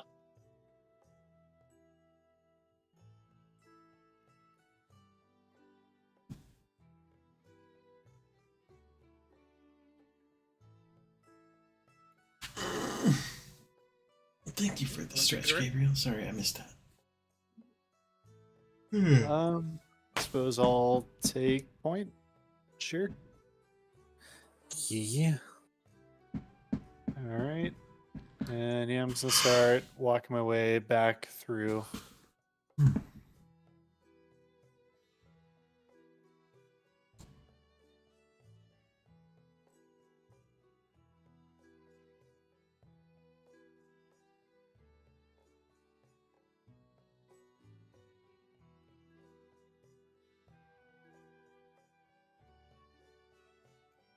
Can I like peek through this doorway and see if like the bone golem is like ready for us, so to speak? I mean, he rose all the way up before the last time you passed, so it's going to be a little hard to tell. But I mean, you can see if he's in a combat stance, I suppose. Let me double Yeah. check something real quick. If you are going to peek out the discuss door, because no one's. But Didn't open it yet, did we? Oh, my bad. Sorry. now someone did.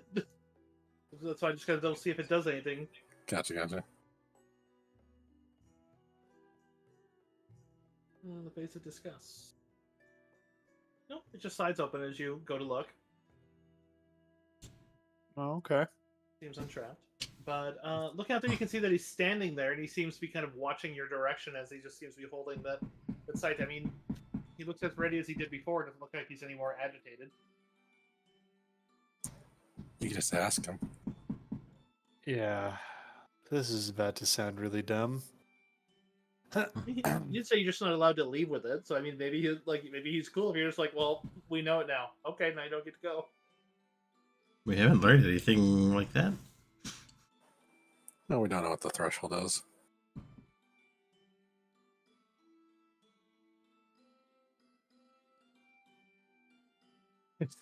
Does someone with more social skills maybe want to like ask him? Sounds like it's probably Dev. Yes. Hey, we're still good to go, right? Meaning? I mean, I'm not trying to take anything weird out of here.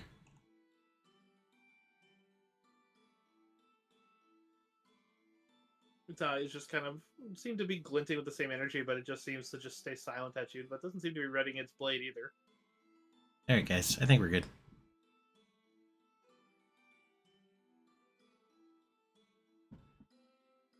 That works for me. The golem actually leaves you alone as you go to pass. It doesn't seem that Thank intrusive. goodness. All right, cool. I suppose we just go back the way we came. You do see a little interesting moment as Verlois seems to linger by that one and just kind of lingers like, I think I preferred Anethesians to Inevitables. Yeah. She seems to be saying that to him. The golem itself. Nice. It Can I doesn't seem to give her do, much care, but can I do something before we leaves? what do you want to do? I want to just throw an alarm spell down this room that we're in. The one with all the sarcophagi? Yeah, so that it's not gonna last forever, but it'll let me know if somebody goes in here while we're gone. Okay. So I assume the silent connection one then? Yeah. Easily done. Cool. Alright, so you guys head out for the night. I'd assume that you're going to make good Greercon going to the Mama Nifra's The barge pleasure as well. barge. Of Yes. I thought she was letting us all stay there. Mm-hmm. Yeah. I just want to, while we're leaving, I just want to like put a hand on V's shoulder. Hey V, It looks back to you. I know we don't always see eye to eye on things, but can I give you some advice? She gives a quiet nod. If you're feeling stuff that's like making you conflicted or worries, you should really express them and talk them out, because if you bottle them up or harbor them within inside you, they're more likely to enact change or damage.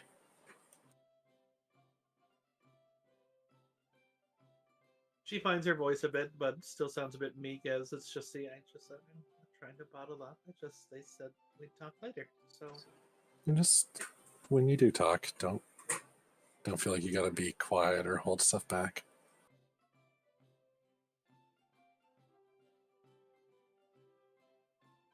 That's all I wanted to say. yeah, she nods again. Yeah, head back to the pleasure barge, regale our sponsor about how a centaur almost ran a train on us, but on the sexy way. I mean, it ran over us. But also not in the sexy way. Yeah. Yeah.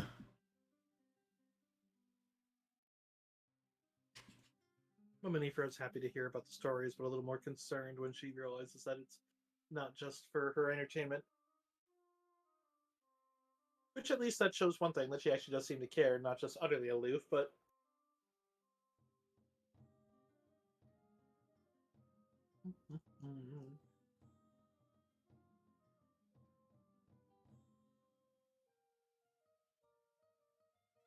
right. But yeah, you could easily spend the night, relax, get pampered some if you want to talk to Verlois when you get back to the safety of the barge or somewhere else you're welcome to.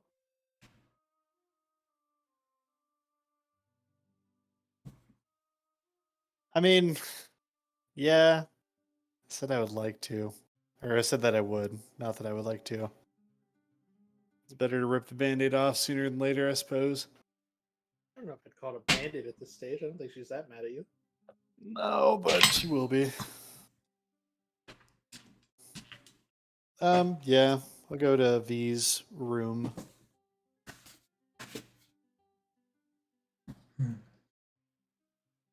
Hey, so I know we'd say we'd talk later. So is now a good time, or do you want me to come back? Probably, even though she's given a room like everyone else is, you see one interesting fact that the kind of bookish psychopomp is given a bed and all the niceties and all that, but she doesn't eat nor sleep, so you just see her kind of sitting politely on her bed even as you go to come in. She's just kind of be waiting, and or maybe it's just after the confusion, and she seems to be just kind of wringing her fingers again still, but she nods and gestures for you to come in and just goes to stand up. And you see her kind of take a little bit of a dutiful stance as she seems to just kind of like put her V, you can sit down and relax. You're fine. She kind of shakes her head, and she definitely seems very, very nervous right now. Okay. Let's start at the beginning. I'm going to hand her my journal. V, you met my family.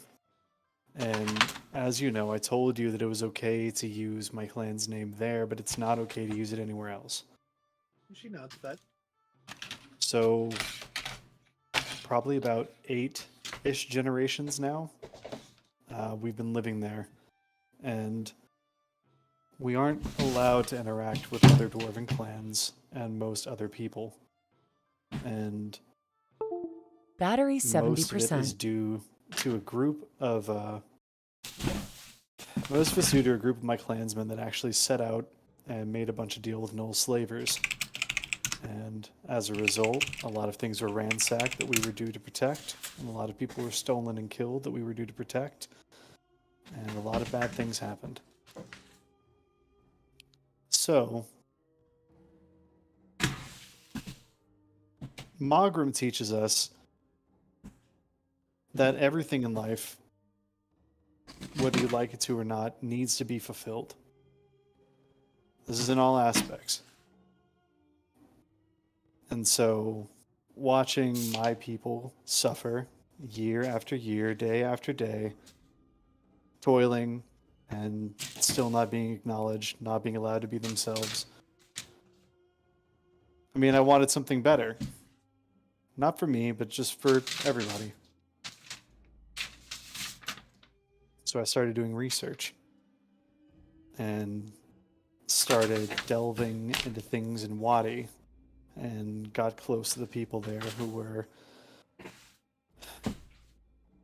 involving themselves in embalming, as well as body preparations, soul preparations, magics, all of it. I didn't know what I was looking for at first, and I just knew I was angry. After a while, I realized what I was looking for, and it became a focal point. And nowadays, I don't know. I suppose what I'm looking for is to finish what they started, and to at least restore my clan to what it could have been. This is not something I expected you to agree with, and it's not something that you were really ever supposed to know. Same with anyone. But it was that or Majwa was going to die in that tunnel, so...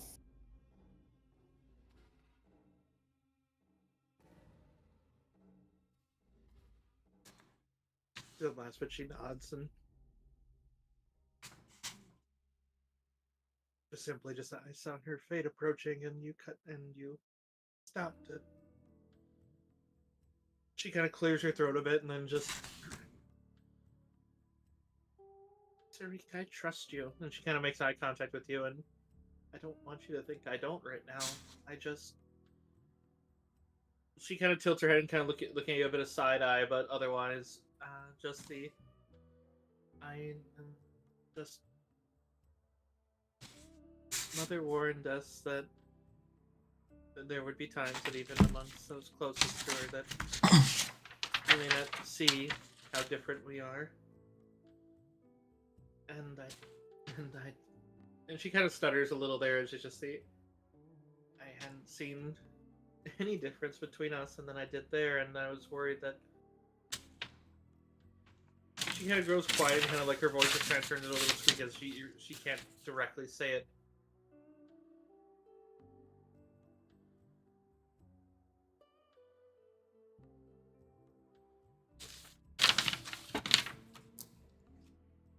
She seems to giving her a moment.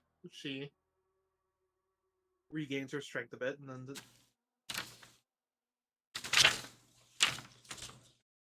I don't want you to see the difference in us, but I feel like as much as I've seen yours, you've seen mine, because I'm worried that that someday she'll see that same line between me and her, even though I don't. Just because I stepped away from what I was said to do versus what I felt to do, and while I know coming to help was right, and I feel happy to be here, and she gives a little bit of a smile from under the mask, but the same token, I am who I am, and if you are out to destroy their souls versus anything else you could do to right the wrongs, that she almost goes, you hear that tone that she gives Griark so often, but she seems to stop herself and I don't know if I'll ever see eye to eye with that.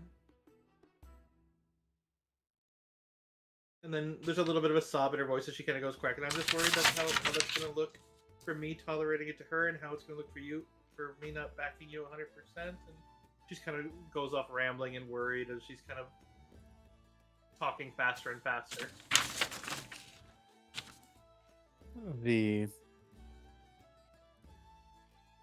Like I said, you weren't supposed to know about this because I wasn't going to be pursuing this at a time where you and I would have been traveling together. This wasn't meant to come up. I'm not justifying my actions. I'm just saying that it should have never crossed your path. But it's a few things. For one, An end to our spiral?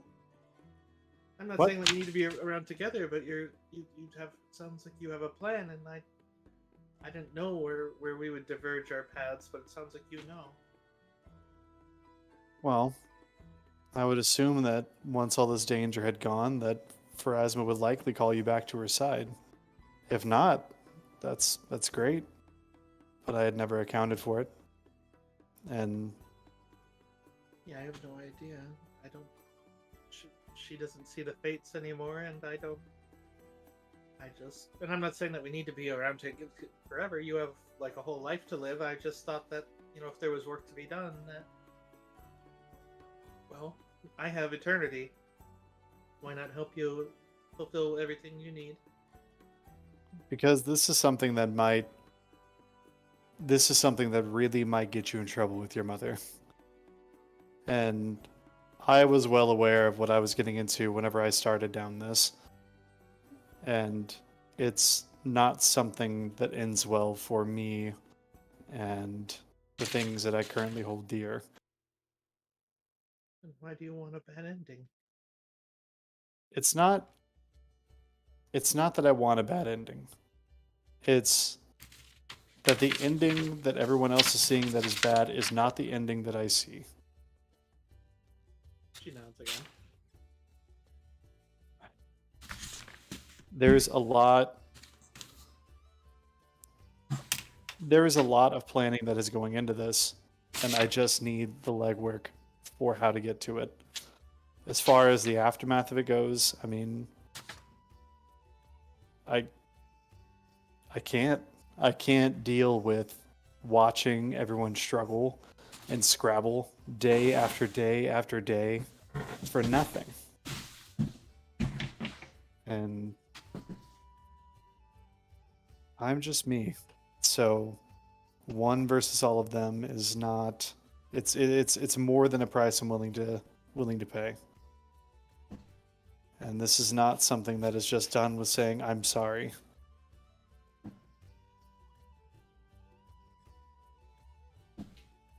She nods again. Here's the thing. You are very important to me. You wouldn't have an etching on my armor, and I wouldn't care for you the way that I do now if that wasn't the case. But I can't ask you to pursue this with me.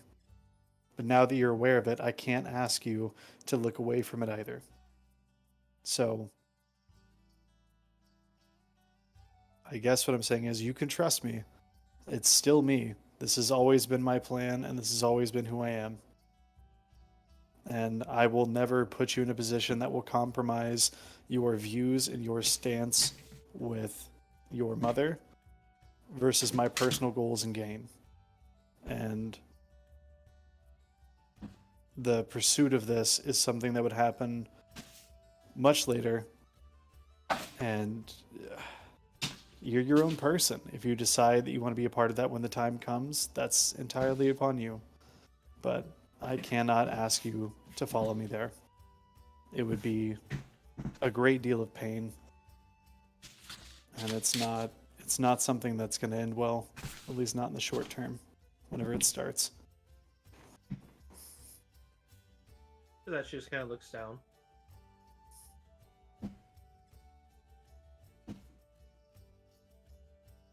I thought all these quandaries were past after I... And she kind of stopped past, but... Well, it's the thing about eternity. Kind of lasts a long time. But V, I'm sorry I didn't tell you sooner. Just how do you tell someone that? And also, like, how do you broach that topic? You kind of don't. I mean, Mogram very rarely speaks to people anyways, and it's not something I really like saying out loud.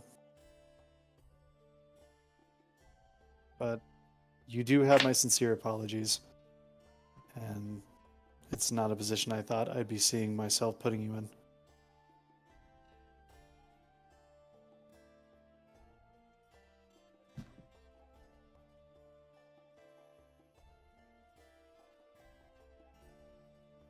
You can see that she's sad to a degree, but she seems understanding. But Alex comes over to give you a kind of like a light embrace, but otherwise you can tell she's still a little uncertain, but doesn't seem like she distrusts you. I mean, she even flat out said that she didn't, but you believe it, at least from her body language that you've seen so far, because she has, from what you've seen, absolutely no ability to really lie or hide how she's feeling. Right. Yeah, give her a big hug, and then like hold on to the journal if you want. Feel free to read through it. Everything is there. But she looks at it and then looks back to you and shakes her head, and then just like, how about when it's less painful and confusing? We talk about it. that would be nice. You see her smile, and she seems to calm down a bit.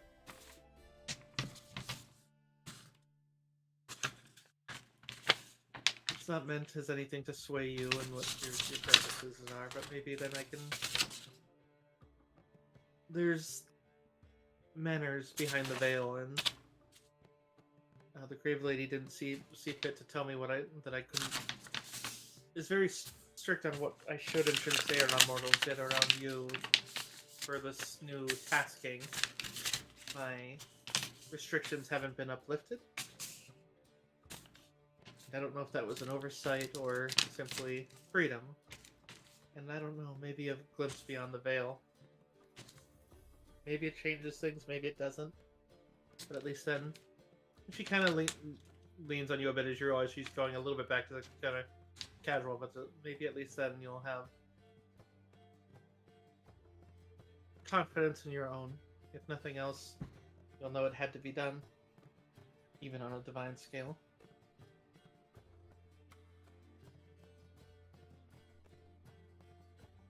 I guess Reek's a little shocked. Huh?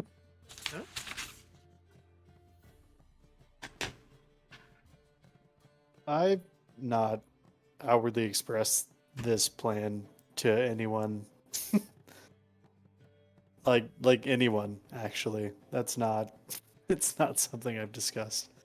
I was only expecting to be met with anger, so this is a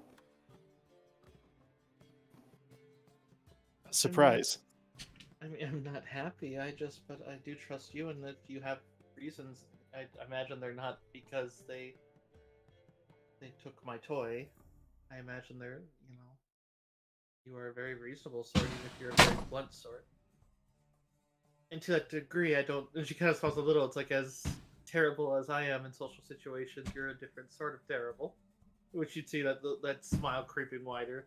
But suffice to say, while I not be able to hide a thing, you can't not say the truth. You know. So of course I believe you.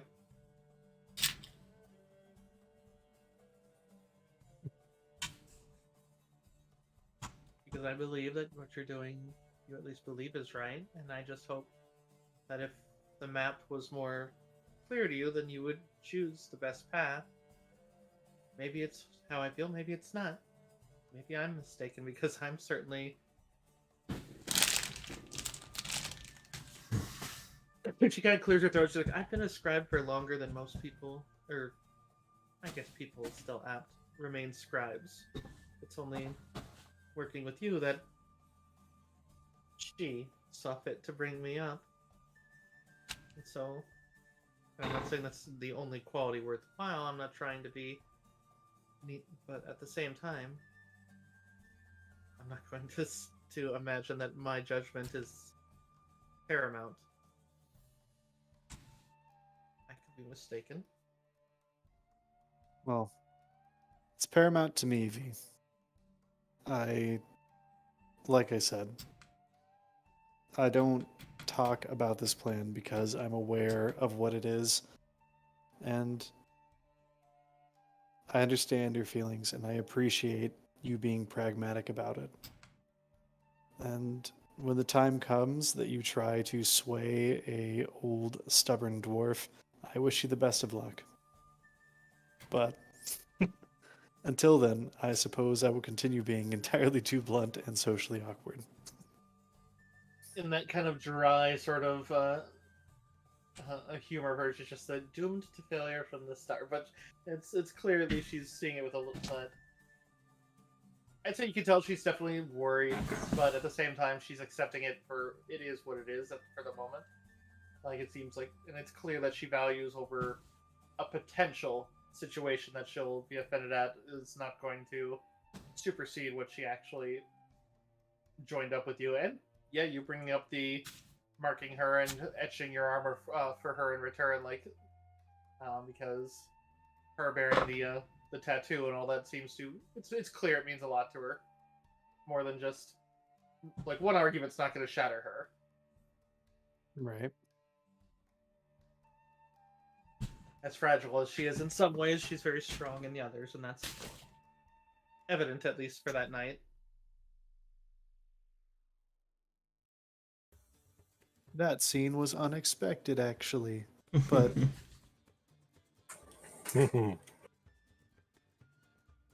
Just don't have two arguments. Okay. I go back and find get that one. I go back and find that one snake lady that had that dude mind controlled, and I pick a fight. She's like, I literally let them all go. What's your problem? Let's go pick a fight with Shardazad, because why not? You Oh, didn't jeez. you didn't think I was charismatic. We're fighting. We're in a fight now. Alright. So, on to the next morning. Sounds like it. Indeed, any other scenes might not be safe for stream. Oh my, that's true. Yeah, that's fade to black.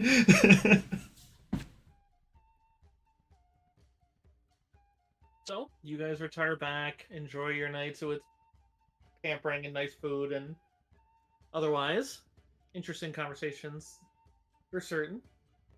Oh, I just realized my stream is showing silent. Ah, fuck. No. No, I didn't check it when you came back. I am so sorry, guys. I didn't realize that it was dead silent on you guys. Huh? It's... Oh my god, they missed that entire... Yeah, they missed the entire. That sucks. They can check it on Deco stream. It is recorded on mine.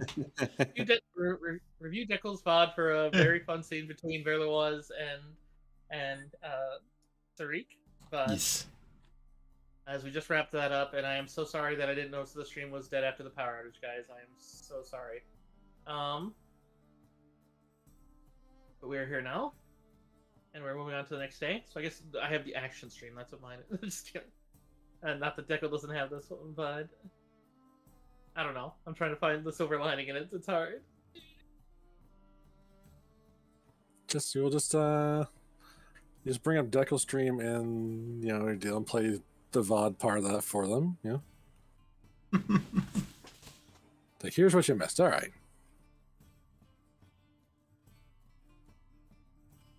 All right. So, go ahead and give me perceptions as you guys are walking back to resume activities. Alrighty. Perceive.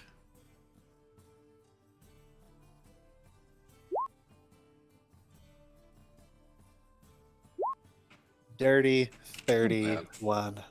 Dirty 31. How dare.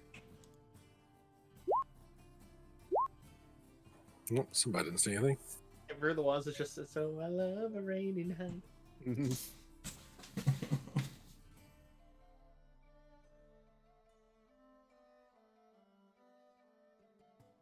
He's watching out for people trying to make her their paramour.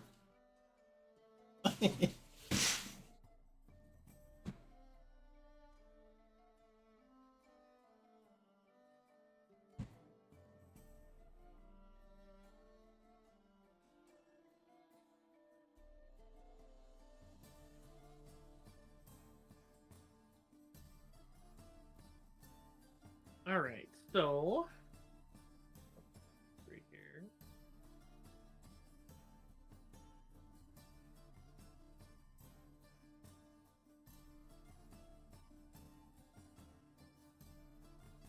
So, Sarik, you're the only one that really spots. As you're passing a particular alleyway, you see that there's some people that seem to be watching you that are kind of staying back, that definitely seem to be watching your group pass along.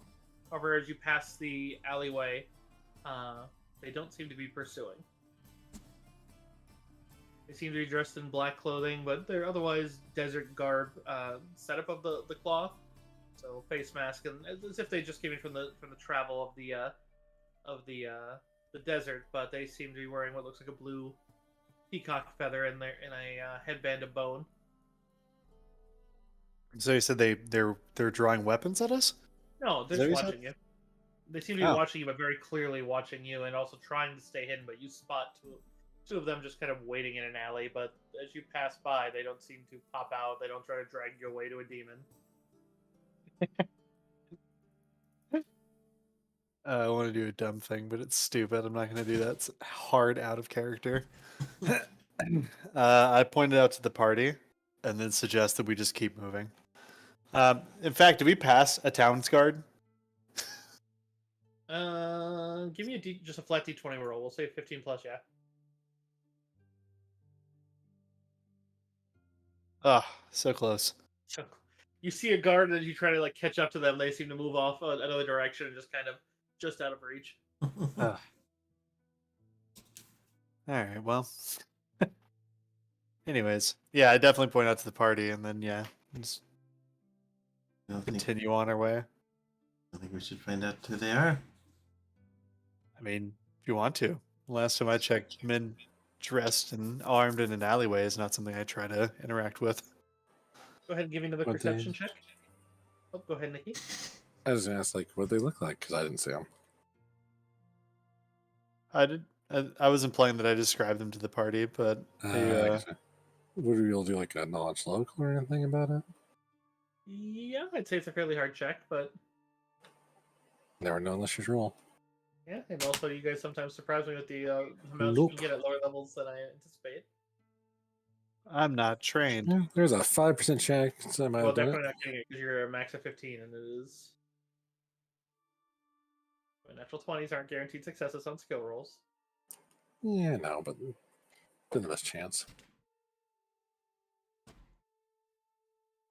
Well, if you guys want to know what they are, I mean, we can go back there and just call out to them like from the end of the alleyway. We need a perception check. Oh, right. Second one.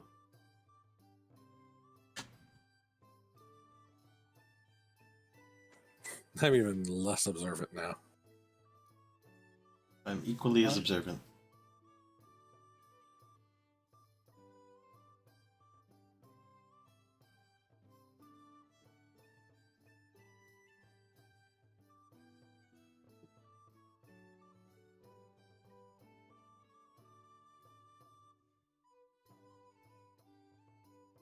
Right. Most you guys see is a glint coming from the top of a rooftop, and you hear a flit and a bang at almost the exact same time. In order to choose the target for this, I'll tell you guys right now, something is aiming at you from a rooftop, and this is a particularly deadly strike. I'm going to have each of you roll me a D100, because it is guaranteed one of the PCs they aim for first, and...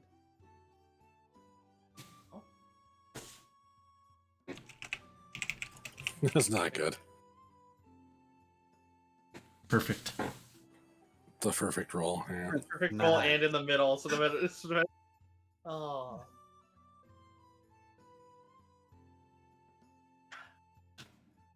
Stealing myself. All right. Nikki, I assume that a 25 on touch hits. I mean, I would assume. I'm not a monk. Oh, yeah, and flat-footed. Oh my god, yeah. So, Yeah, my flat foot is an 18 on touch. Or my touch is 15, flat foot 18. yeah, which means the flat-footed touch is always a 10 unless you have something that's just, well, except for deflection. But all right. I hate asking for this. I hate doing it with. But Nikki, I need you to roll me a fortitude save, and I will warn you, this is a death effect. Excuse me? That's a That's good time save. for a 20. Oh! That is the best. Oh! So this shot, I mean, it's still going to get a massive boost of damage, so be wary of this, but you guys would see, and there's no hiding it because it's a minus 20 to stealth rolls to try, so their sniping doesn't, since, as I warned, you would see as this person seems to be on a building not too far off, as they seem to have a braced firearm, and they're aiming down what looks like a very large, like, almost, like, Sarif, you'd recognize it looks like a crystal scope, and you would actually see as they fire the shot, and they do manage to hit, and they hit dead center mass on Griark and very narrowly missing her heart. Yes, that is a death attack from an assassin. Which luckily you miss, which still turns into, I think, 5d6.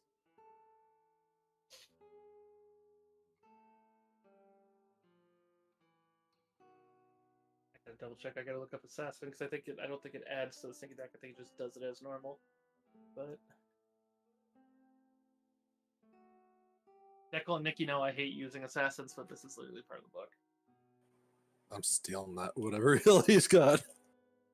Yeah, I feel like we need to go Everybody kill him is like, that's yell and rob mine. this guy. Yeah. Griark, a new gun. Like, fuck him. Death I can imagine- attack. 73 rounds. See if I'm still up after the damage. Okay, yep, and it's just still sneak attack. So,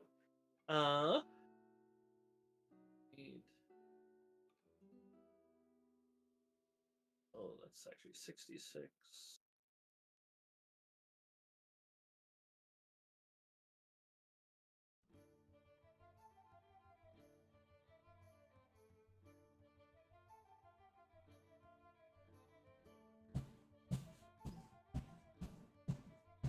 Sorry, I just had to adjust this on the fly for one thing.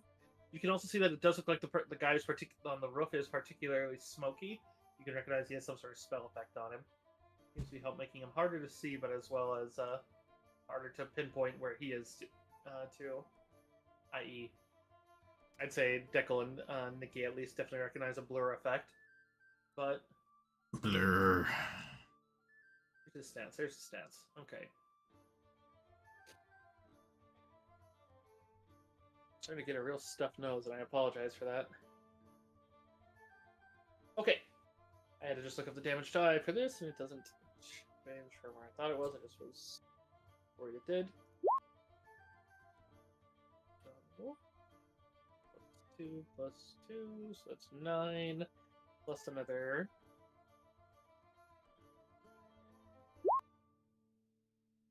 That's still 32 points of damage,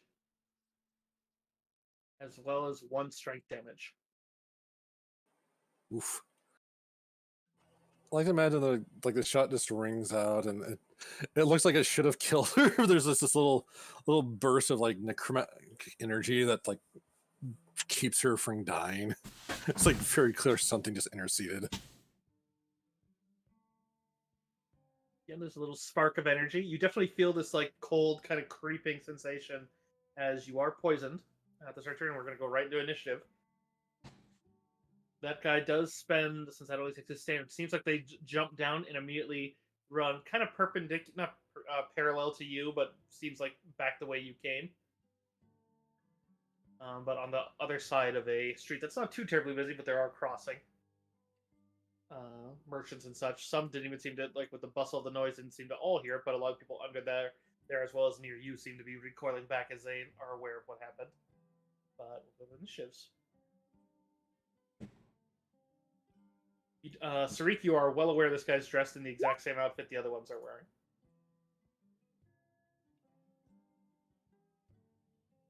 Make sure you target your tokens, guys. Let me target you there. Here, I'll just add you to it so you can. Oh. Tracker wasn't up yet. Yeah. Yeah, looks like you're already there. All right, never mind. I'll just remove the other one there.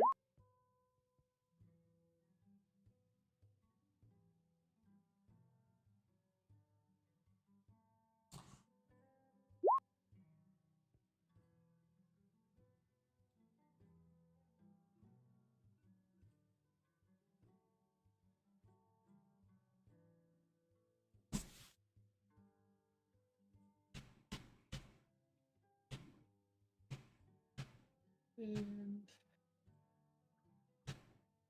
you know what? That'll work.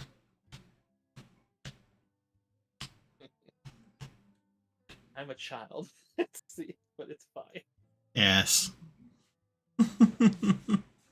Am I wrong? Still, he jumps down and he moves about 30 feet down, so he is actually on ground level as he seems to be running away. He clearly has a blur effect up. And yes. So first up is Dev. Okay. So he's heading for the alleyway, you said? He's just heading parallel to you, just running the way you came.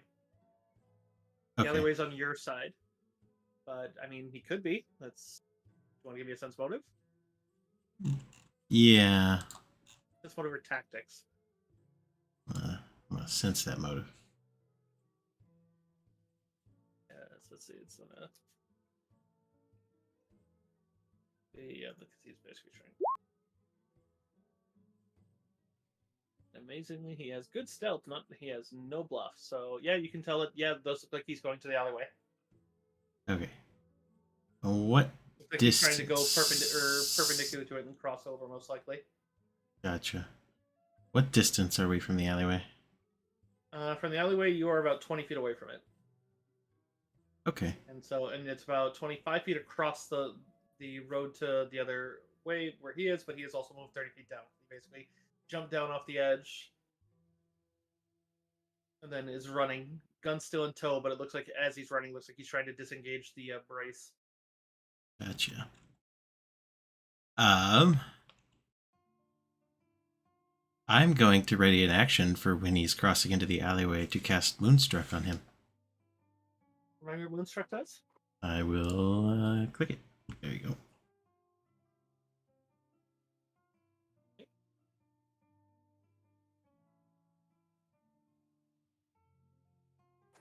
Yeah. Okay.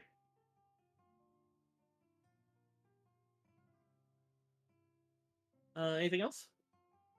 I'm going to say, let him go by. Okay. Emperor of the Waz looks concerned, especially as she sees blood pooling under Griarch's chest plate.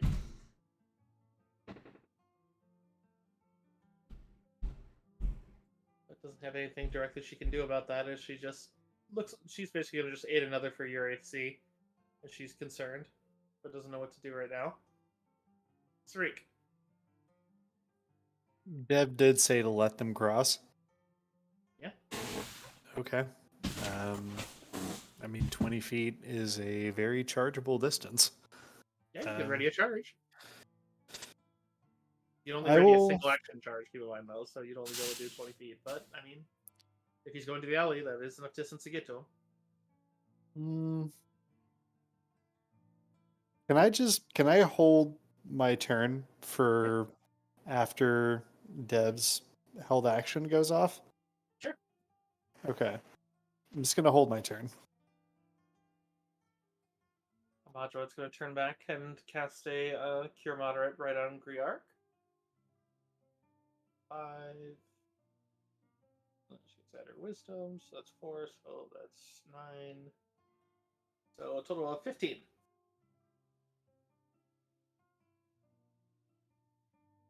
Appreciated. Otherwise, she pulls out her weapon. Griarch, I need a Fortitude save against the poison first.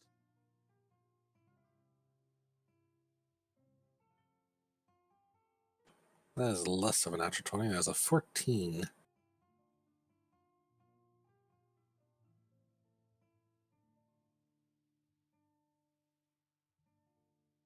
to look up the poison.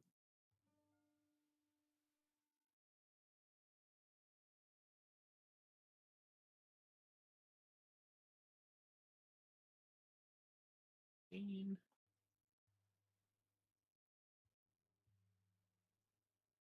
feel your heart begin to slow as you take 2 con damage.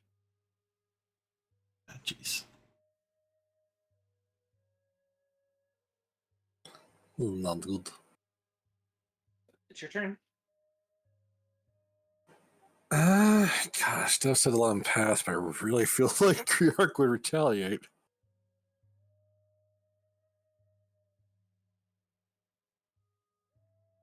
I mean, do what you want to do.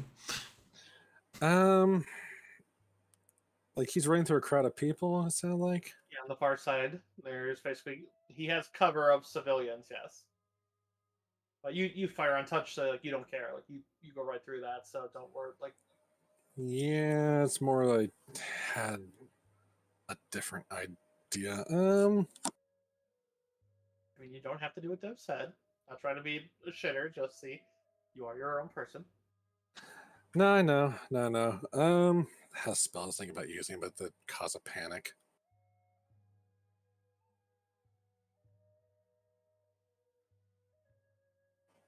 I'll just can I like ready to cast a spell? Sure, you already I want to ready dark light. okay. And I'll just be like, that's my heart stopping. Just your rebel. That's fine. All right, on to him. Yeah, so he continues his 30-foot path as he does cut back, as it's clear he was trying to make it look like he was going past the alleyway. But then he does seem to slant back and run towards it. Deco, where exactly were you readying for? Like, what, mid-road, when he's on your side of the path? I mean, I want to get him right as he's about to cross the threshold to where his buddies were. Okay, so right at the entrance of the alleyway. Okay. Yeah.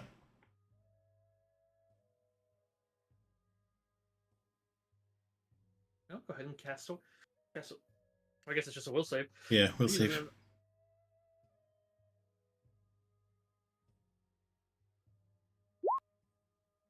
That's a good will save.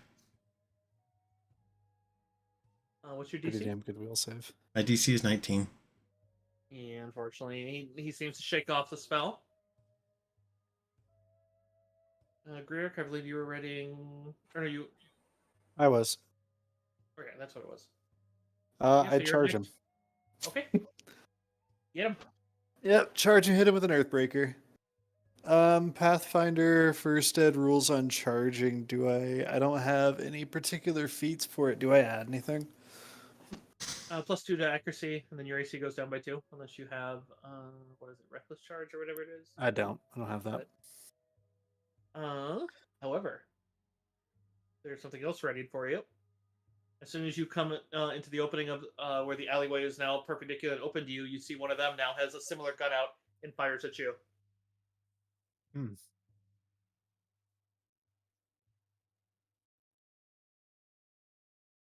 So do I get the swing off, or am I just getting shot real quick? You're getting shot as you're going. Your swing will go off either way unless you die to this death attack. We'll see. Yes, they are. Basically, that's why they were watching you in the alleyway, and this becomes very apparent what their strat is. So this is on touch, so 22 on touch, not flat-footed, which I assume hits. Do you have something against Yes. bullets? Nope. That hits. Right. And you see this one doesn't have the scope attached, nor the brace, but definitely seems to be an odd-looking, you'd assume, revolver. So plus the, see, that was a 2 plus the 4, so 6, so 10 damage, and I need an immediate fort save. I guess the fort save matters first. Didn't know where this one was, so I hit roll, but it's not. Oh, there it goes. it's going. Yeah, it's 25. going. Oh, good. You're fine. He studied you, so he gets to apply the sneak attack. Or no, it's only if it was a sneak attack. In this case, not. You knew they were there, so nope, no sneak attack damage to worry about. But so it's just 10 damage as it hits you, and he seems to be hitting in the right area, but it can't pierce. Like the amount of force it has after going through your armor isn't enough to pierce your any of your vitals. But it's clear these guys know exactly where to aim. There are two of them back there, right? Correct. You see the other. It seems that one's now 15 feet back from the edge, but it looks like the other one. They both have moved into cover and are just waiting patiently. Okay. Anyways, I'm still swinging at this guy. Yep, your charge pretty much has to continue, but you just basically moved into the open, and this guy shot right away as he was holding for you. 28's a hit. That'll hit him. You connect with soft fleshy bits for Good. 7 damage. Yeah, unfortunately. Okay, so we don't need to not worry about what their number actually is. I'm actually going to use this to track. We got Ass, and then Ass2 now moves. Sarik moves up. I'm assuming it's not an issue if I attach to my turn, but just in case, if you want to cost me economy for it, that's fine. I would just like to call out to the team and let them know there's more guns down this alleyway. And we should be very careful. Yeah, that's fine. Yeah, there's more gunmen down here. I think they were expecting us to jump their friend. But yeah, otherwise him crossing would bring him 10 feet down the alley as you charge him and hit him. But he does trigger for leaving your threatened square at that point, so you get another swing.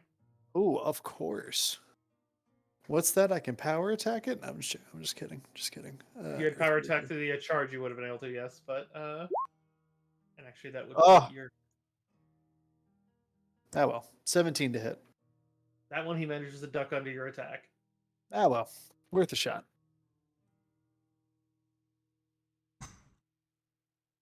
All right, and that's the... No, you should be ahead of Ass1. And Ass2 should be ahead of you in this case. Okay.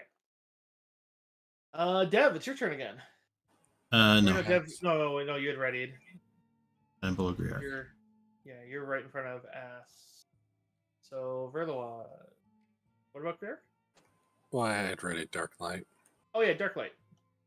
Question is, can I actually not hit Sarik with it now? Negative, because Sarik would have resolved before you. I'm so sorry, Griarg. I didn't know that you were holding an action. I thought I was the only one. I am so sorry. Well, you helped first, so. Yeah, I wasn't sure the situational positioning because we don't have a map, so. I could arrange you guys here real quick. It's not that hard. So then chat has something to look at too. So, okay. So if we have the road 5, 10, 15, 20, 25, so yeah, the roads just have to reset on the next one, which is fine. I mean, really, there's not a whole lot more to do in this. Oh, shit, I have the weird bug. Okay. So, this is the road. And then the pathways are basically 10 feet on either side, and then the building's right there. Not terribly deep. And then 5, 10, 15, 20. So basically the alley is right here. It's also 10 feet wide. Make sense? Gotcha, yeah. So basically we have one assassin. Here, let's see. What can we use for assassin? That is, you know what? Looking through my tokens. Where are my stormtroopers and shit? Let's go get some stormtrooper assassins. That's a lot of Pokemon. These guys can actually hit things. It depends on which Star Wars show as to whether the stormtroopers can. Fair.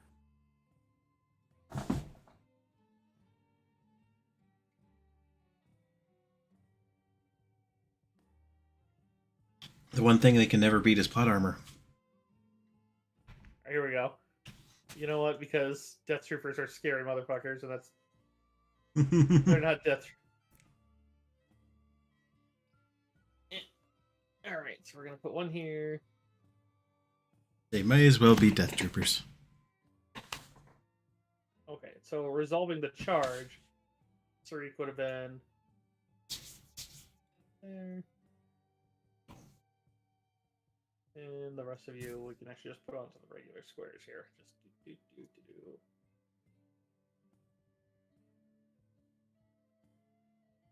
Oh, and yes, you are still poisoned, even though I do believe you're resistant to it, but not utterly immune. All, unless your Star Lord makes you immune. But that won't resolve until your next turn. If I can't not hit Sarik, then I guess I'm just gonna have to let the spell go. I mean, you could always like target behind at the guy, and so that he's at the edge of it, I suppose. And it's a radius, isn't it? Yeah, it's a 20-foot radius. It's also a fort safe. Oh, that would hit a lot of the civilians in this area. Yeah, that's why I wasn't gonna shoot at him when he's in the middle of the road, but when he went in the alleyway, I was like, oh, I'll hit him in the alley. But then, yeah. You'd have to wait till he gets in the alley and then move over and then do it, yeah.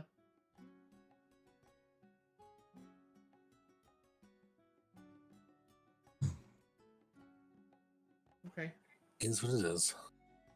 Yeah, so he completes his move, takes the attack of opportunity, and then moves up, so he's just basically near the others. He seems to be readying his gun and turning around. Looks like he's ready to fight as well. Alright, so now Verlois.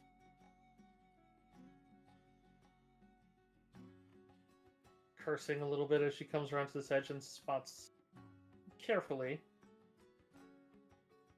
She's going to move just till she sees the first one, and then throws a dagger at him.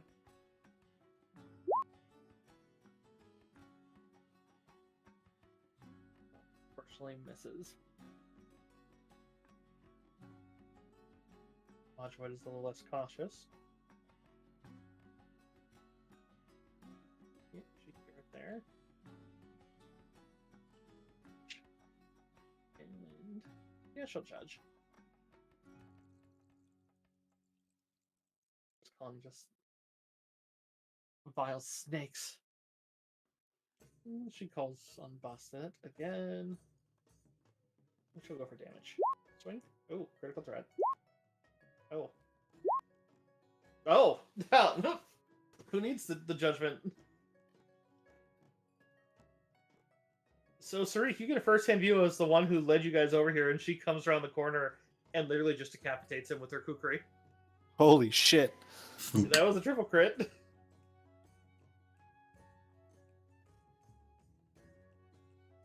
Good job. Does she have anything for when she gets a kill? She gets temporary hit points.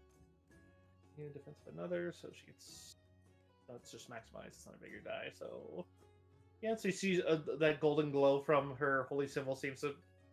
It seems to first just seem to make a shield around her, but as she gets it off of a while protecting someone, the glow seems to make it look like as if there's like an overlay of energy of like a feline features. But Griark, first of all, fort sec, your fort save. Yeah. And Ass3 has to move before the end of this turn, or lose their death attack, which means I need to add him to the turn. Just gonna replace That's Ass3. better. That's a 20. And this one's gonna replace Ass2. Ass3 right before him. And I'll just remove these other ones. Here he is, my son, Ass3. 20 is a success. No damage this round. You can feel that it's still in there, though. Fun on the bun. Let's see, 5, 10, 15. It looks like I can get to the corner here. Yep. Yeah, I'm gonna peek around the corner and lob a dark light so it doesn't hit a Majoet, but hits the assassins. Remind me what Dark Light does? I know this one of the custom.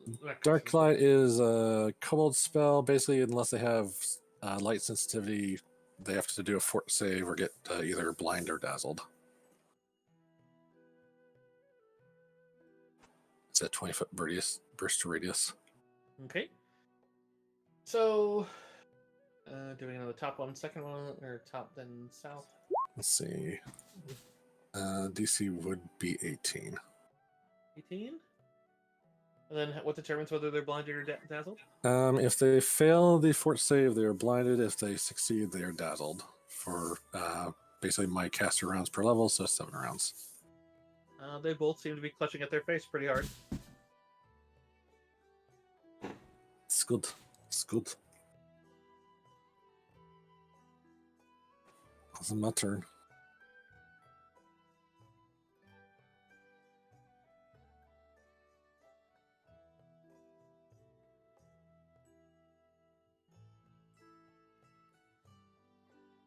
Alright. Which goes on to them.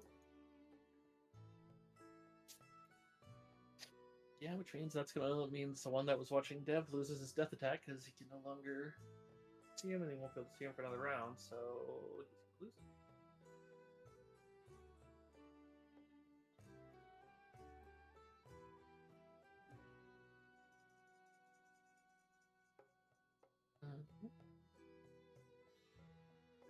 I forgot to roll for the blur from the first charge.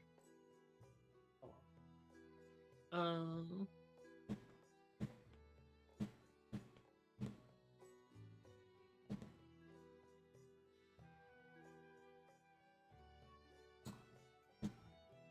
One of them goes to scramble off. The one that looks like he was kind of aiming that way and waiting for someone else who hasn't come around the corner yet. I.e., Deb, good thing you didn't come down this way yet. But seems to go scrambling down the alleyway as the other one kind of waves him off, and you can see that he's kind of blinking and kind of looking your direction. It seems like he can still see the other one. You can tell by the way that he only moves 30 feet down the alleyway that he's going half speed, because he's taking care not to have to make rolls that to trip and fall on his face and lose his turn. I.e., when you're blind, you have to roll that kind of shit. The other one is going to move up, though. He's actually going to move up, try to acrobatics past her to try to get to a more advantageous spot. 17. How's his acrobatics?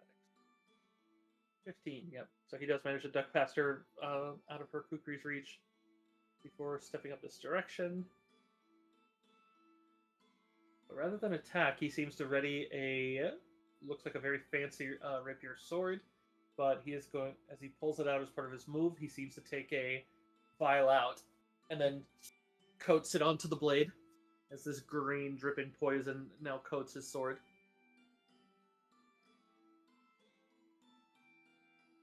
Tariq, fort save first. Okay. Don't forget if you have the Dwarven poison fortitude, I believe it's a +4. It is a +4. I have it accounted for. Ooh. I'll be a Be careful. 30. Be careful about having it built in because it only applies to poison, not everything. Oh, I But apologize. I'll remove that right now. put it in the notes section is usually where I recommend. But either way, you definitely have one success. You can feel it's still in there. You definitely feel like a twinge. If you realize what's Priarch was talking about, but it's your turn. Do whatever you like. How does tackling work in first ed? What are you trying to do precisely? Are you trying to hold him in place? Or are you trying to bring him to the ground? I would like to bring him to the ground and then put manacles on him. I'm not sure if all of that is obtainable in one turn, but like at least bring him to the ground. With feats, but so in order to grapple him into manacles, you're going to want to start a grapple with rope in hand or shackles in hand, which you can do. Move action, pull out, and then you'd be starting a grapple. That's basically you twisting them on. Otherwise, you can try to trip him, which will make all subsequent rolls. It's basically like decentralizing somebody. So basically, you start with a trip instead, and then as move action, pull out the shackles. Because basically, you get a +4, and they get a -4 to their defense as well for if you bring them to the ground. So otherwise, you can just go straight for it. Which the grapple, you basically need to hold on to them for one full round. They get one round to basically try to escape. I mean, he's pretty dexterous. He's pretty dexterous fellow. It definitely looks the roguey type. I could just hit him with a really big hammer. You could just hit him with a really big hammer, yes. You have a bunch of friends there that could will just do that. I mean, at the same time, you could also have them dogpile on or tell them to do so, and then, like, you know, and then basically shackle him later. Like, you know, wait, basically hold turn until they hold them down more, but it's all up to you. I just kind of want to know why these assassins are after us, but also I don't care that much, to be honest. Like, we're dealing with a decently serious poison, so... I'm actually going to switch gears. I'm just going to power attack him. Get him. Fuck him up. I mean, like, they might not be, I mean, that one lost his head, but they might not be fully, like, dead. Like, so it's like when you knock him down, so... Not quite dead yet. That'll be a 22 to hit. That'll connect. With the And power that's attack. 14 damage. You got it back to the power attack. Okay, yep. So 14, that connects, applied. He lets out a sizable sounding oof. I forget. Power attack, is that full round action, or can I do multiple attacks? You can do multiple attacks if you have multiple. Yeah, I can do up to 2 right now, I believe. So next one, I will do a regular, good old-fashioned Earthbreaker, a smack. Well, hit the power attack button still, because power attack, once you do it, it's on for the round. So all your attacks of opportunity have it, because it's basically that you now, like, swung hard. Okay. What does power attack subtract? Because I'm trying to cancel this roll and it's not going to let me. Just hit the button again, the power attack button again, and yeah, don't worry about that one. Okay. I mean, actually, I can just look at the modifier, and then we can just apply the... Yeah, because they're like a roll. 12, so 7, so 25 still hits. So 17. Okay. That makes it nice and easy. Cool. So for the record, I'm using the 3D dice and roll 20. So whenever I was asking that, I was and like this is like, don't mind that, please, obviously, but I demonstrating. apologize. Yeah, you're good. Yeah. Anything further? No, just the 2 attacks. Actually, no, I will defensive stance. Okay, defensive stance. And Deb, then you're that's up. my economy. Shooting at your friends. They are, and doing bad things to them. I'm going to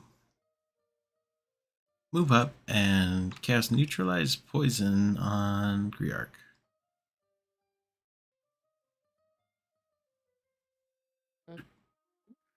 That's normally... I need a d20 roll. Yep. D20 plus... There you go. 27. It's gone. Yay! My heart can beat. You know, the damage, as it says, doesn't go away. So unfortunately, you still have that.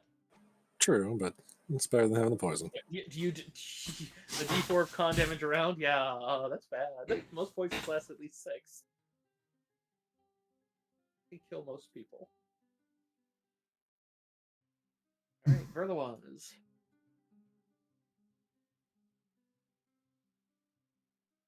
She'll move till... Actually, she'll want to have 5 foot. Some people are giving some ones, so she'll go a little into the road just so he doesn't have 5 feet, but she'll throw a dagger. Yeah.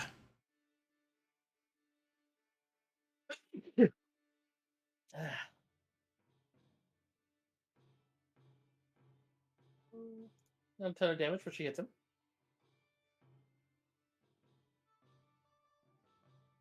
At least at this level, or at this form, she's not exactly the damage dealer, but you know. Majoet pulls out. Actually, she would have pulled out the second part of the move because she can pull out as part of initial rolls. Can pull the first one, so yeah, she did pull out. Yeah, so she'll go for Kukri in each hand.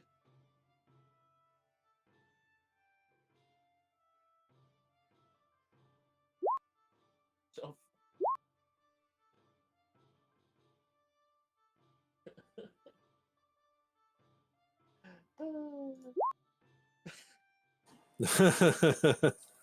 No way, really? Degrees. This is what a keen Kukri does. That leadership feat's really paying off. Aha. At first I was worried. I was like, man, she doesn't do a whole lot of damage. She only has a +3, but I mean, they are +1 keen Kukris, so they're 15 to 20, and now she's just like head. So yeah, she takes the head off the second one. She's in a mood. Vorpal mummy girl. Like, to imagine Strings like, who do you work for? And then just his head is just immediately gone. I mean, if she had done non-lethal damage, I would have treated her as like, oh, I'll follow suit. But it's like, if we're just hitting him, she's like, oh, we're killing him. Okay, head. So This but I is- like to imagine. Interrogate corpses. I mean, there is that, but as soon as you start saying that, she's shit. But you know what? Fuck it. We're gonna go for he's blind to her, and you do see that because it is stacking temporary hit points, and it seems like that energy aura seems to grow stronger. But man, it might happen because it'll still apply to a ranged weapon. But she goes to hurl the Kukri. Go 5 foot 3. Who created the dude running? Holy shit. Let's go. I wanted to do it Decapitation. again. Go for it. Yeah. It would be amazing. We need to like. Oh my god! Oh yeah, come on. Ah. Damn it. Oh. That would have been so funny. Let's just see what the third would have been, just for us. Okay, no. Ah. That would have been hilarious. That would've but been great. I mean, it's still a confirmed crit on a blind man, and she doesn't. I mean, with the judging, she didn't judge damage, so there's that. So it's not gonna be enough. It's not gonna kill him, but she definitely hurls it in and just kind of embeds it in his back. There's actually what sounds like a sort of like almost like some sort of sand leopard call as it flies out, and of course, so that goes up to a 7. So 11 goes to 22 damage. Just kind of embeds in his back as he screams out in pain.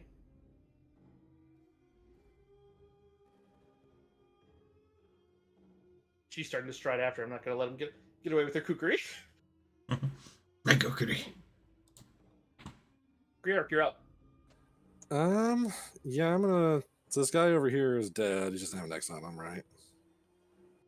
They're both missing their heads. Yeah. Yeah, Just it's a checking. He didn't have an X. I'll just check. good start to death.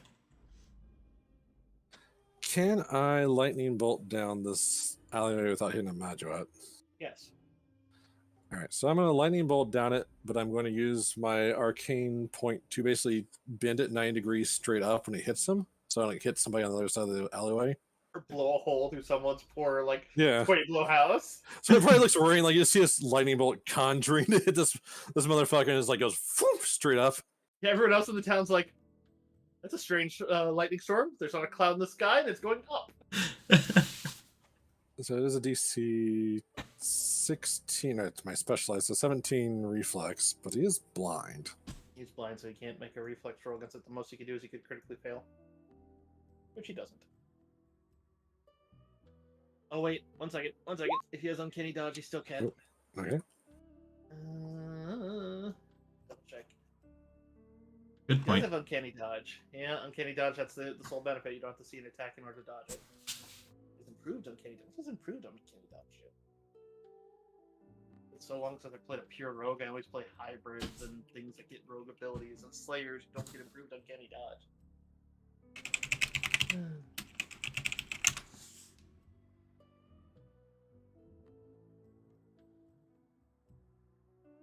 Immunity to Oh, flank. just can't be flanked. Yep. Yeah, just can't be flanked. Alright. Yeah, so he does still get the reflex with the 10. That's a 21. Or excuse me, 20. Well, it's definitely over my DC. So there's probably just that moment where the spell actualizes, and as the magic crystallizes, he just feels the air and smells the ozone, and he just suddenly dodges to the wall, and he actually manages to dodge all of it. Evaded. Damn roguey types. And fortunate part of reflex saves. Sarik, though, you are up, but or no, it's him. He's running. Still gonna be moving. Let's see how far down there. 50 feet. He was 15 feet down, 30. So he is going around the corner, but he's stumbling. He only will be able to move 30 feet away as he's trying to get away. How far is he? He basically moved 30 feet away from 15 feet, so that was 45 feet. So 5 feet to the back side of the building. So now he is effectively around the corner, and you don't know where he went.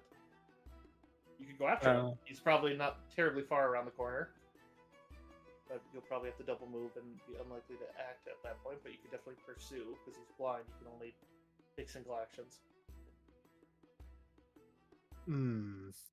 Do we want to pursue? Yes. Okay. I mean, Greer's, you don't have to. I'm just like, Greer's like, if you're saying that out loud, like, Greer's like, very much yes. I mean, okay. You know that as caring as Amanjawid is actually, she's also very zealous for battle. Even more so whenever it seems like that energy is activating. What's the range on actually never mind. I can look this up because I won't be able to throw it this turn. Yeah, I will. If you want to do the run action, you could run a total of 60 feet. That'd get you to the alleyway that he just, or the next road, basically. Yeah, I guess I'll do run action because I think I'm gonna have to do that so I can get him in my line of sight again. Yeah, he's only 20 feet away from the edge on the far side, so this isn't 50 feet gap because I would go into the map that you guys haven't unveiled yet. I think you need your fort too. Oh yes, yeah. against the poison. All right. Thank you, Draco. Defenses, fortitude. Be 37. Jesus Christ. I am Sarik's good at a couple things. Yeah. Was it an 18 and a 19? Jesus Christ. You get to the corner and you see that he is actually not even 20 feet. He is 10 feet because he's back on another pathway where there is not combat clearing out the way. So he's running into people, i.e. difficult terrain that he can't see. So he'd only be 10 feet away from the corner. But it does eat up your full round. Yeah. You see him basically kind of struggling through some people. Trying his best to like rub his eyes and get rid of whatever that spell is that did that.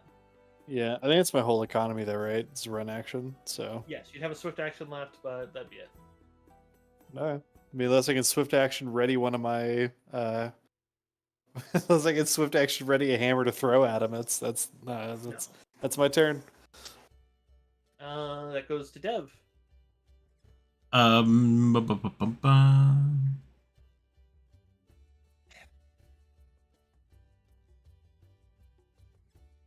Yeah, I mean, I suppose I'm just going to move as far as I can. Yeah, so double move. How far movement you got? 30. Okay, yeah, so you can get to the corner and 5 feet past it, so you get just into reach of him. It'd be 5 feet to get to here, 50 feet to cross, and then another 5 feet to get out. Basically be in here on the other side. Cool. He's 10 feet away from the corner. Pushing his way through some people. Verloise takes flight. She's not going to get there that much. She was going to go straight up at this point. With the level up, she can't fail to fly at a 45-degree angle, so she'll just fly 45 up and over the building. But she'll be able to dive bomb over next turn. Joette is still at stage 2. It's just manifesting better, but a little bit, not a ton of speed, 5 feet more, but it's not enough to attack. But you see her coming around the edge as she seems to kind of like actually scrape the ground a little with one hand, as she's definitely seems to have gained a little bit of agility in that manifestation as she moves 5 feet up right next to Dev. So I'm going to use this side of it. We're just going to say this is the mirror. Go team. Reach in the perfect spot. Dev would just be here, and he's right there. When this guy decides to move, it's gonna be fun. Yeah. There's Griark. Come on, these four are not here. You have to cross the way to see them. One of the guys didn't fire his weapon, right? That's the one that's blinded and ran away. Yes. Damn, I was hoping that was one of the ones that killed. All right. I mean, the weapons are still there. I don't know what you're. Yeah, but the poison. I mean, there's a sword covered in poison right here. Yeah, but if it had been Yeah, it was like, poetic to I'm kill him with his poisoning own my sword. fucking weapon, you know? It would have been like, oh, hey, let's see how this works on you. Just like he's like, I'm gonna take my turn to poison my rapier head. Just not right head. Yeah. I'm going to spend arcane point as I'm moving down the alleyway to dimensional slide to the other end of it. Okay. And then I'm going to try and shoot a guy. Just. Shoot him.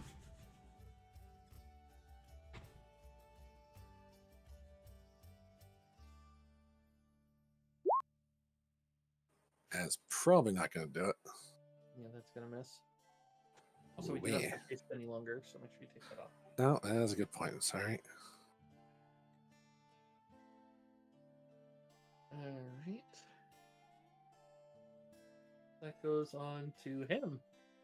And yeah, he's just making his way to the people, but with the gunfire, they are beginning to scatter. But, yeah, because, you know, you're trained on the gun, so it's... Worried about hitting you by standard. It's not that crowded. Not like a tech fair or something. Haha.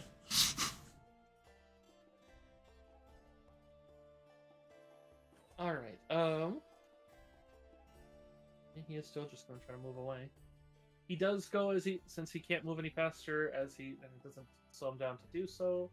Between and he is only moving 15 feet total, and this is taking 2 move actions. But during those 2, one he's going to draw a potion, and the other he is going to down it. You see as he turns blurry. Actually, would he do that one? I think it's better would actually be that one. Yeah. Does he provoke when he's moving? Oh, you're right. Yeah, he doesn't know. Yeah. Yes, he would. So before he does that, a hit.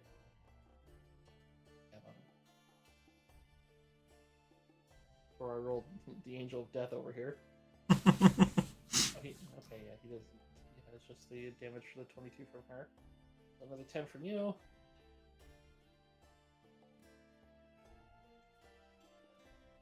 And blind she connects, but it's not anything special at that one. But it's still plus 7, 8.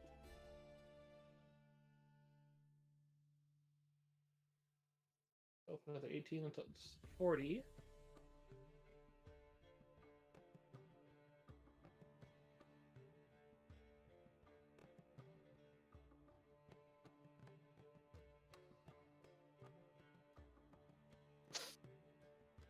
Okay. He's hit. He's definitely trying to continue, but and he does move away 15 feet. Part of the first 7, he pulls out a potion, and then he downs it as part of the second. Oh wait, no, downing it, that takes a move action. You can only draw it as part of the other one. 5, so the most you can get would be there. Doesn't get terribly far. You know, you can't 5 foot because it is still difficult terrain for you guys, but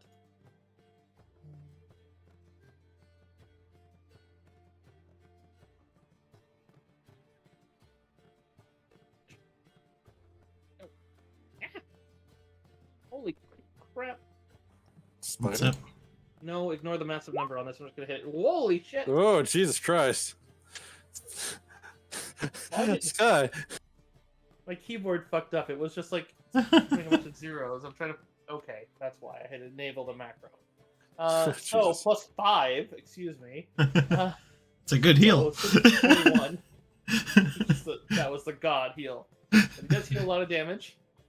He just kind of curse a little bit as the kukri almost gets stuck in him, but then it clatters out. Shriek. The map is relevant. It's just mirrored. Oh, okay. So he's actually only that many spaces from me? Correct. Except it's all difficult terrain because there are people here. Oh, so throwing they're moving hammers. to move away, but... They're what? Well, I was gonna throw a hammer, but throwing a hammer through a crowd probably not the best idea. It's not a touch attack, so if you miss, you will likely hit somebody. Right. So you can walk up behind him and smack him with a hammer if you wanted. I think that's exactly what I do. I think I'll charge him. Can you power attack on charges? You can, but you can't charge through difficult terrain without dragon style. Oh, my bad. You just walk up behind him, though. Yeah, I'm just gonna walk up behind him and power attack him. It's fun. He's blind. He can barely see. I mean, he doesn't lose AC for being blind, but... Hey, will you stop politely walking away from us right now? 20 to hit for 19 damage. He does lose AC for being blind. Yeah, it does lower the AC flat out, but... He's just not flat-footed. This is non-lethal, by the way. Okay. Oh man, I bet he wishes he did that before he drank the one, because healing applies for lethal and non-lethal at the same time, so... He'd get like, double duty, yeah. Yeah, so you basically undo his healing potion. He is still standing, but he's not looking okay. As he kind of coughs if you hit him in the back, and just... it seems like he's still trying to move away, though, but... I hit him a second time. You cannot. You moved. All right. Dev can. Dev's right there. This is true. Dum dum dum. He's kind of like doing the whole like one leg drag kind of thing. You can tell he's not unlike the inevitable. You can tell this guy is low on hit points. Yeah. Hello.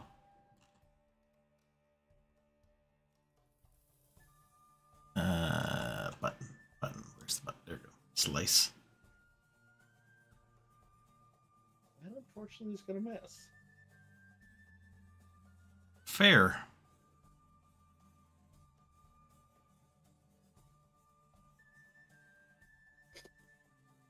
I guess that puts us to Verlois. Mm-hmm. Dive bombing bird dancer girl. Yeah, that's gonna be it. She's just gonna dive bomb and go for the melee because she is 2 more accurate on that. So. Aha! Attack from above. 14, 21.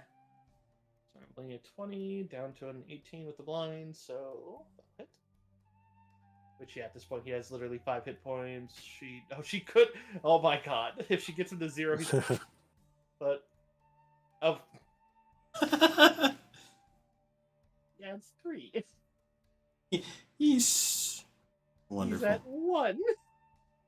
That's okay. The Angel of Death is coming up next.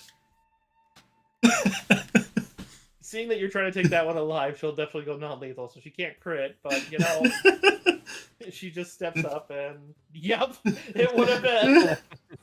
Oh, Jesus Christ. Okay, maybe not, but hey, I said she was going non-lethal, so I just wanted to roll a second to see, number 1. So it's like, so, you see she uses the blunt of the back and hits him in the neck in the pressure point, and he just drops like a sack of potatoes.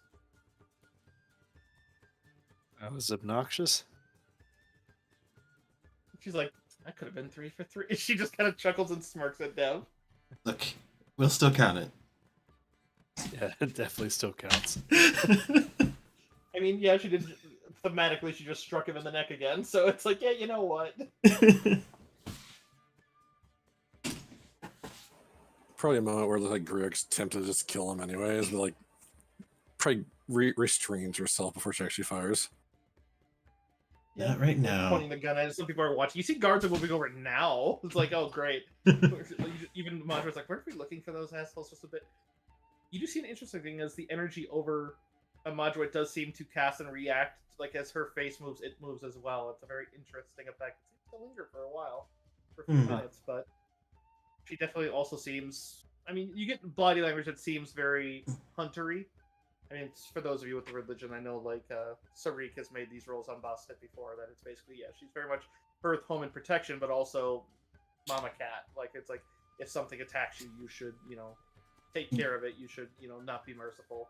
Right. So it's like, it's very much a, so it's, you've pissed off the Huntress. Go team. Well, before the guards get here, I'd like to search pockets specifically for, like, a note or a writ or something, some kind of, like, information or evidence as to why in the hell we just got attacked about like by assassins? Like, because they're that sloppy. Paint art. Do you mind? I am using the suggestion of one of the player's guide that replaces a lot of their weapons with firearms, which honestly I love because it's like Speaking of which, firearms. Yeah, I'm stealing those guns. you definitely see that they seem to be a double-barreled revolver of some sort. You have knowledge of engineering, right? Yeah. Can you give me a roll?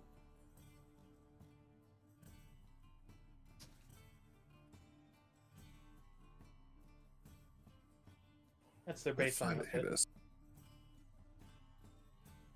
31. Okay, so what you can recognize is that this seems to be a interesting revolver design. You can tell that while the standard hammer is auto fanning and seems to function normally, you number one can tell that it does some masterwork and seems to have magic on it, which you can already notice the intricacies of that. Just because also I know you have access to deck magic in the party, but you can see that in the physical level as well. But the function of it, it seems to hammer down normally. However, that you can also tilt the hammer up, and it seems to activate a singular much larger bore I guess chamber is still proper. Beneath it, looks to be front loaded. Oh, you got some Lamottes. Ooh. They basically have Lamottes. Oh my. I want one of these. If I recall, a certain DM friend of mine used these quite a bit. A particular video game. Sound like one of them had a scope or something? Yep, one of the ones in the alleyway prior, which you can see there's some people look. Get a roll on the crime roll for that, because the people here aren't exactly. Oh, we're gonna leave that for the.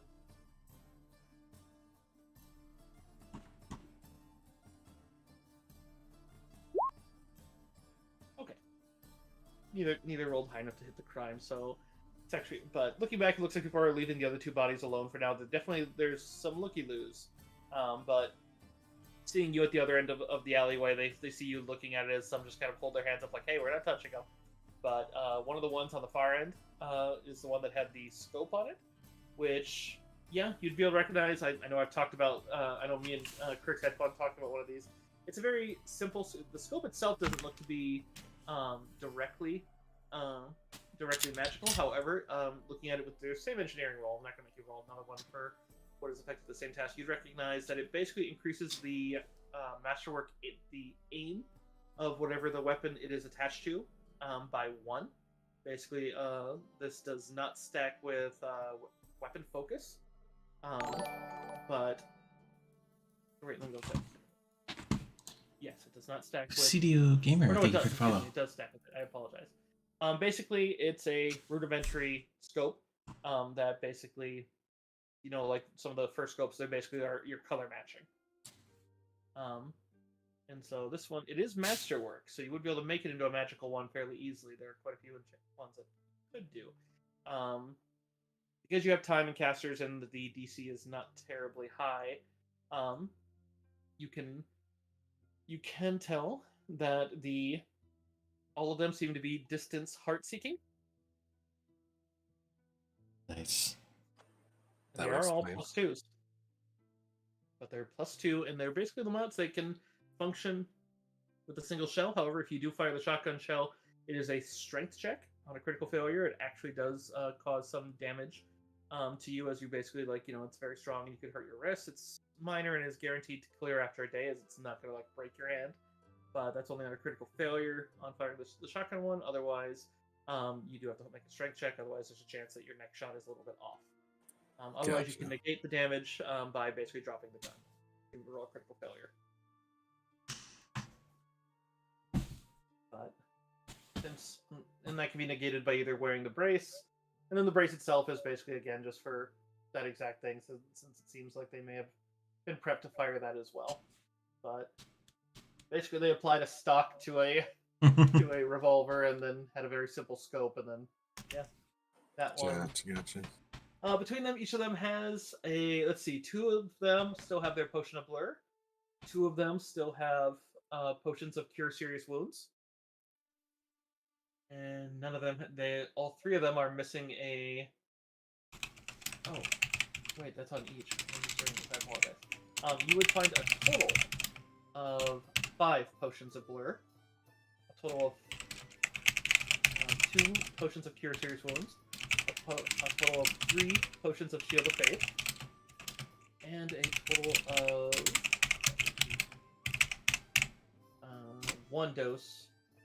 2 doses of wyvern poison.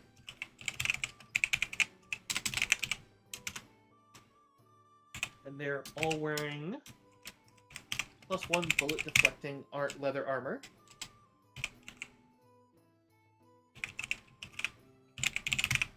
And then they have their guns. They also have Is it 4 +1? daggers. +1 bullet deflecting? Yes. And then they each have 4 masterwork daggers, or excuse me, 4 regular daggers and a masterwork rapier each. So a total of 12 masterwork daggers. God damn it. 12 regular daggers and 3 masterwork rapiers, as well as each of them has a disguise kit. And you find a total of 345 gold. There are no direct writs or anything on them. However, the one you took down last is alive. You'll be able to interrogate them. It is clear that each of them, the 115 gold each of them is wearing, seems to be in a small bag that doesn't look like their wallet. It seems to be in their wallet, but the bag itself looks like it's more like a payment pouch.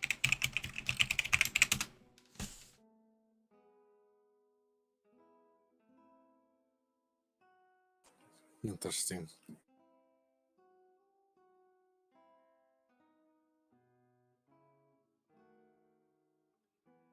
Looking at the time, it looks like that might be best to save for the next one.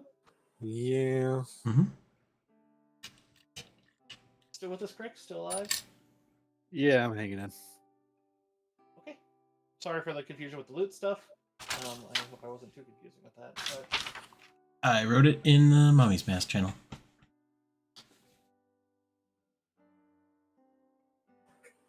Definitely going to try and attach that scope later. Yeah. Yep, you could. The scope itself is a very simple act to. I mean, you can take 10 on it, at which point, with your mod looking at your engineering roll, you can't fail. Especially since it's non magical.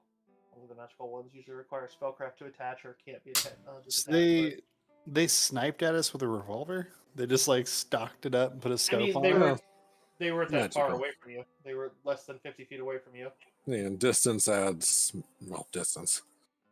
Well, and revolvers are only range 60, so I mean, they were only looking at like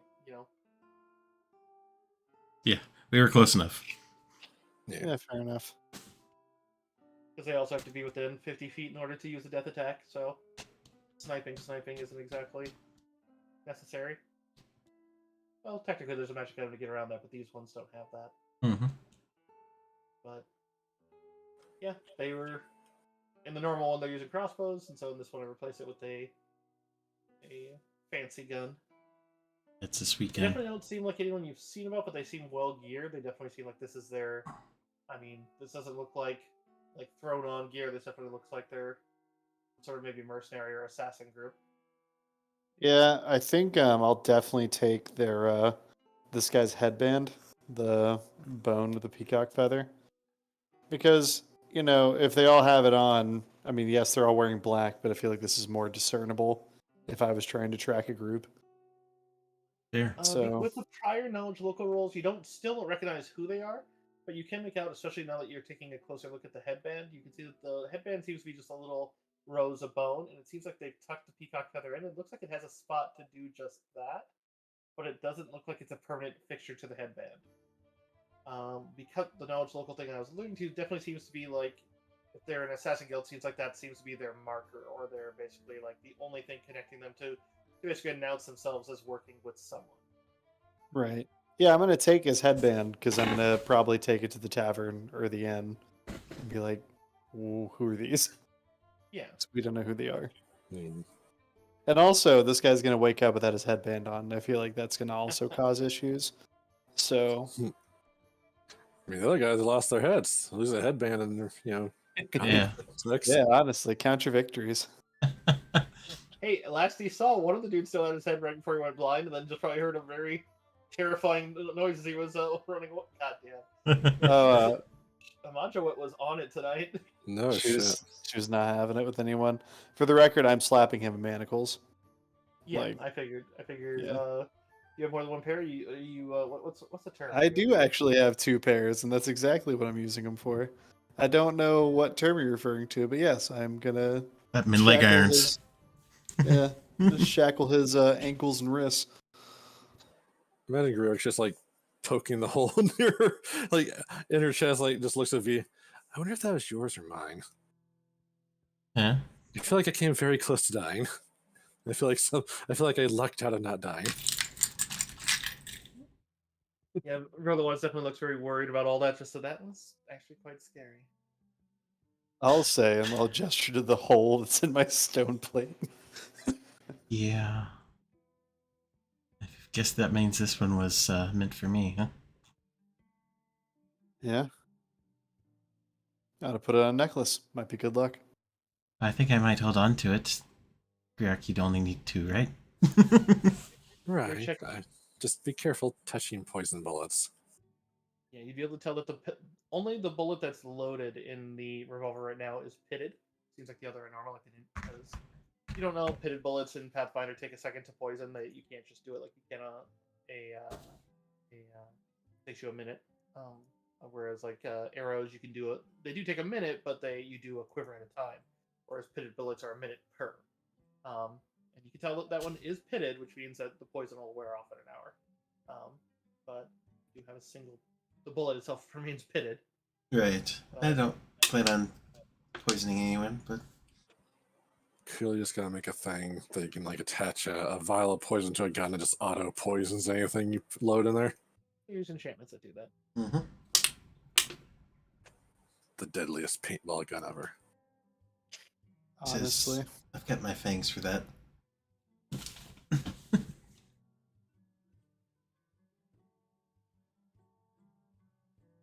Thank you for the special appearance of the Death Troopers there for a little bit. That was fun. Yeah. Kind I of. think these ones are actually accurate. I mean, Death Troopers are accurate too, though. Goddamn. Yeah, those Death Troopers were no joke. No. No kidding.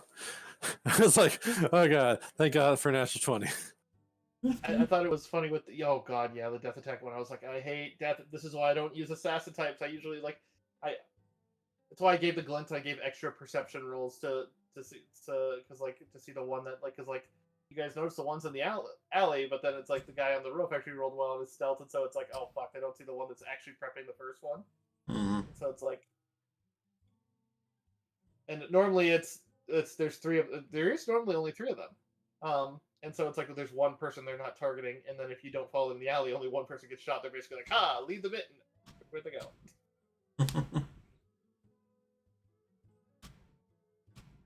And so I was just watching it like,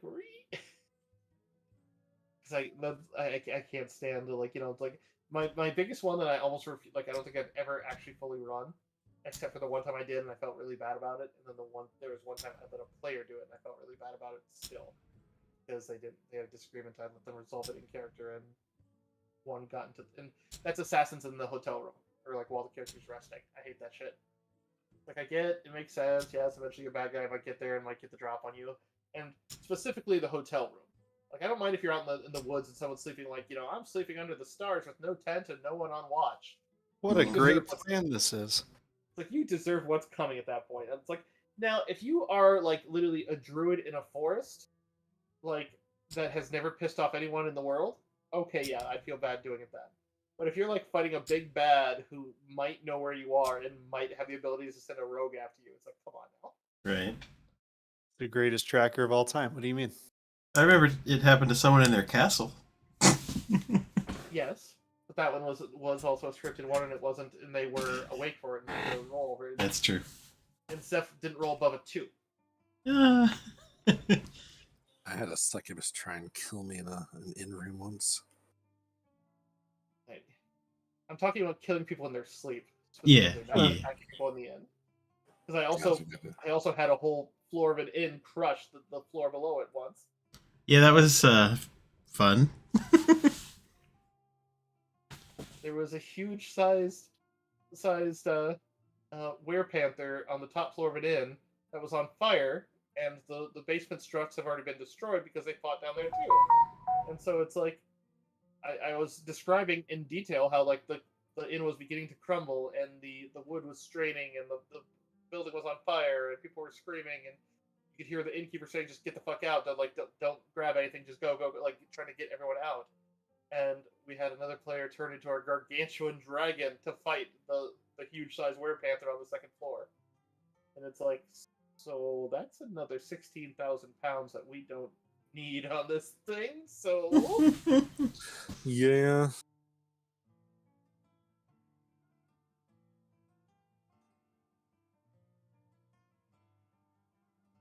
anywho, I hope people had fun watching. Sorry about the power outage. Yeah, it was great. Not the power Yeah, outage, nice. but Killing you with a inevitable.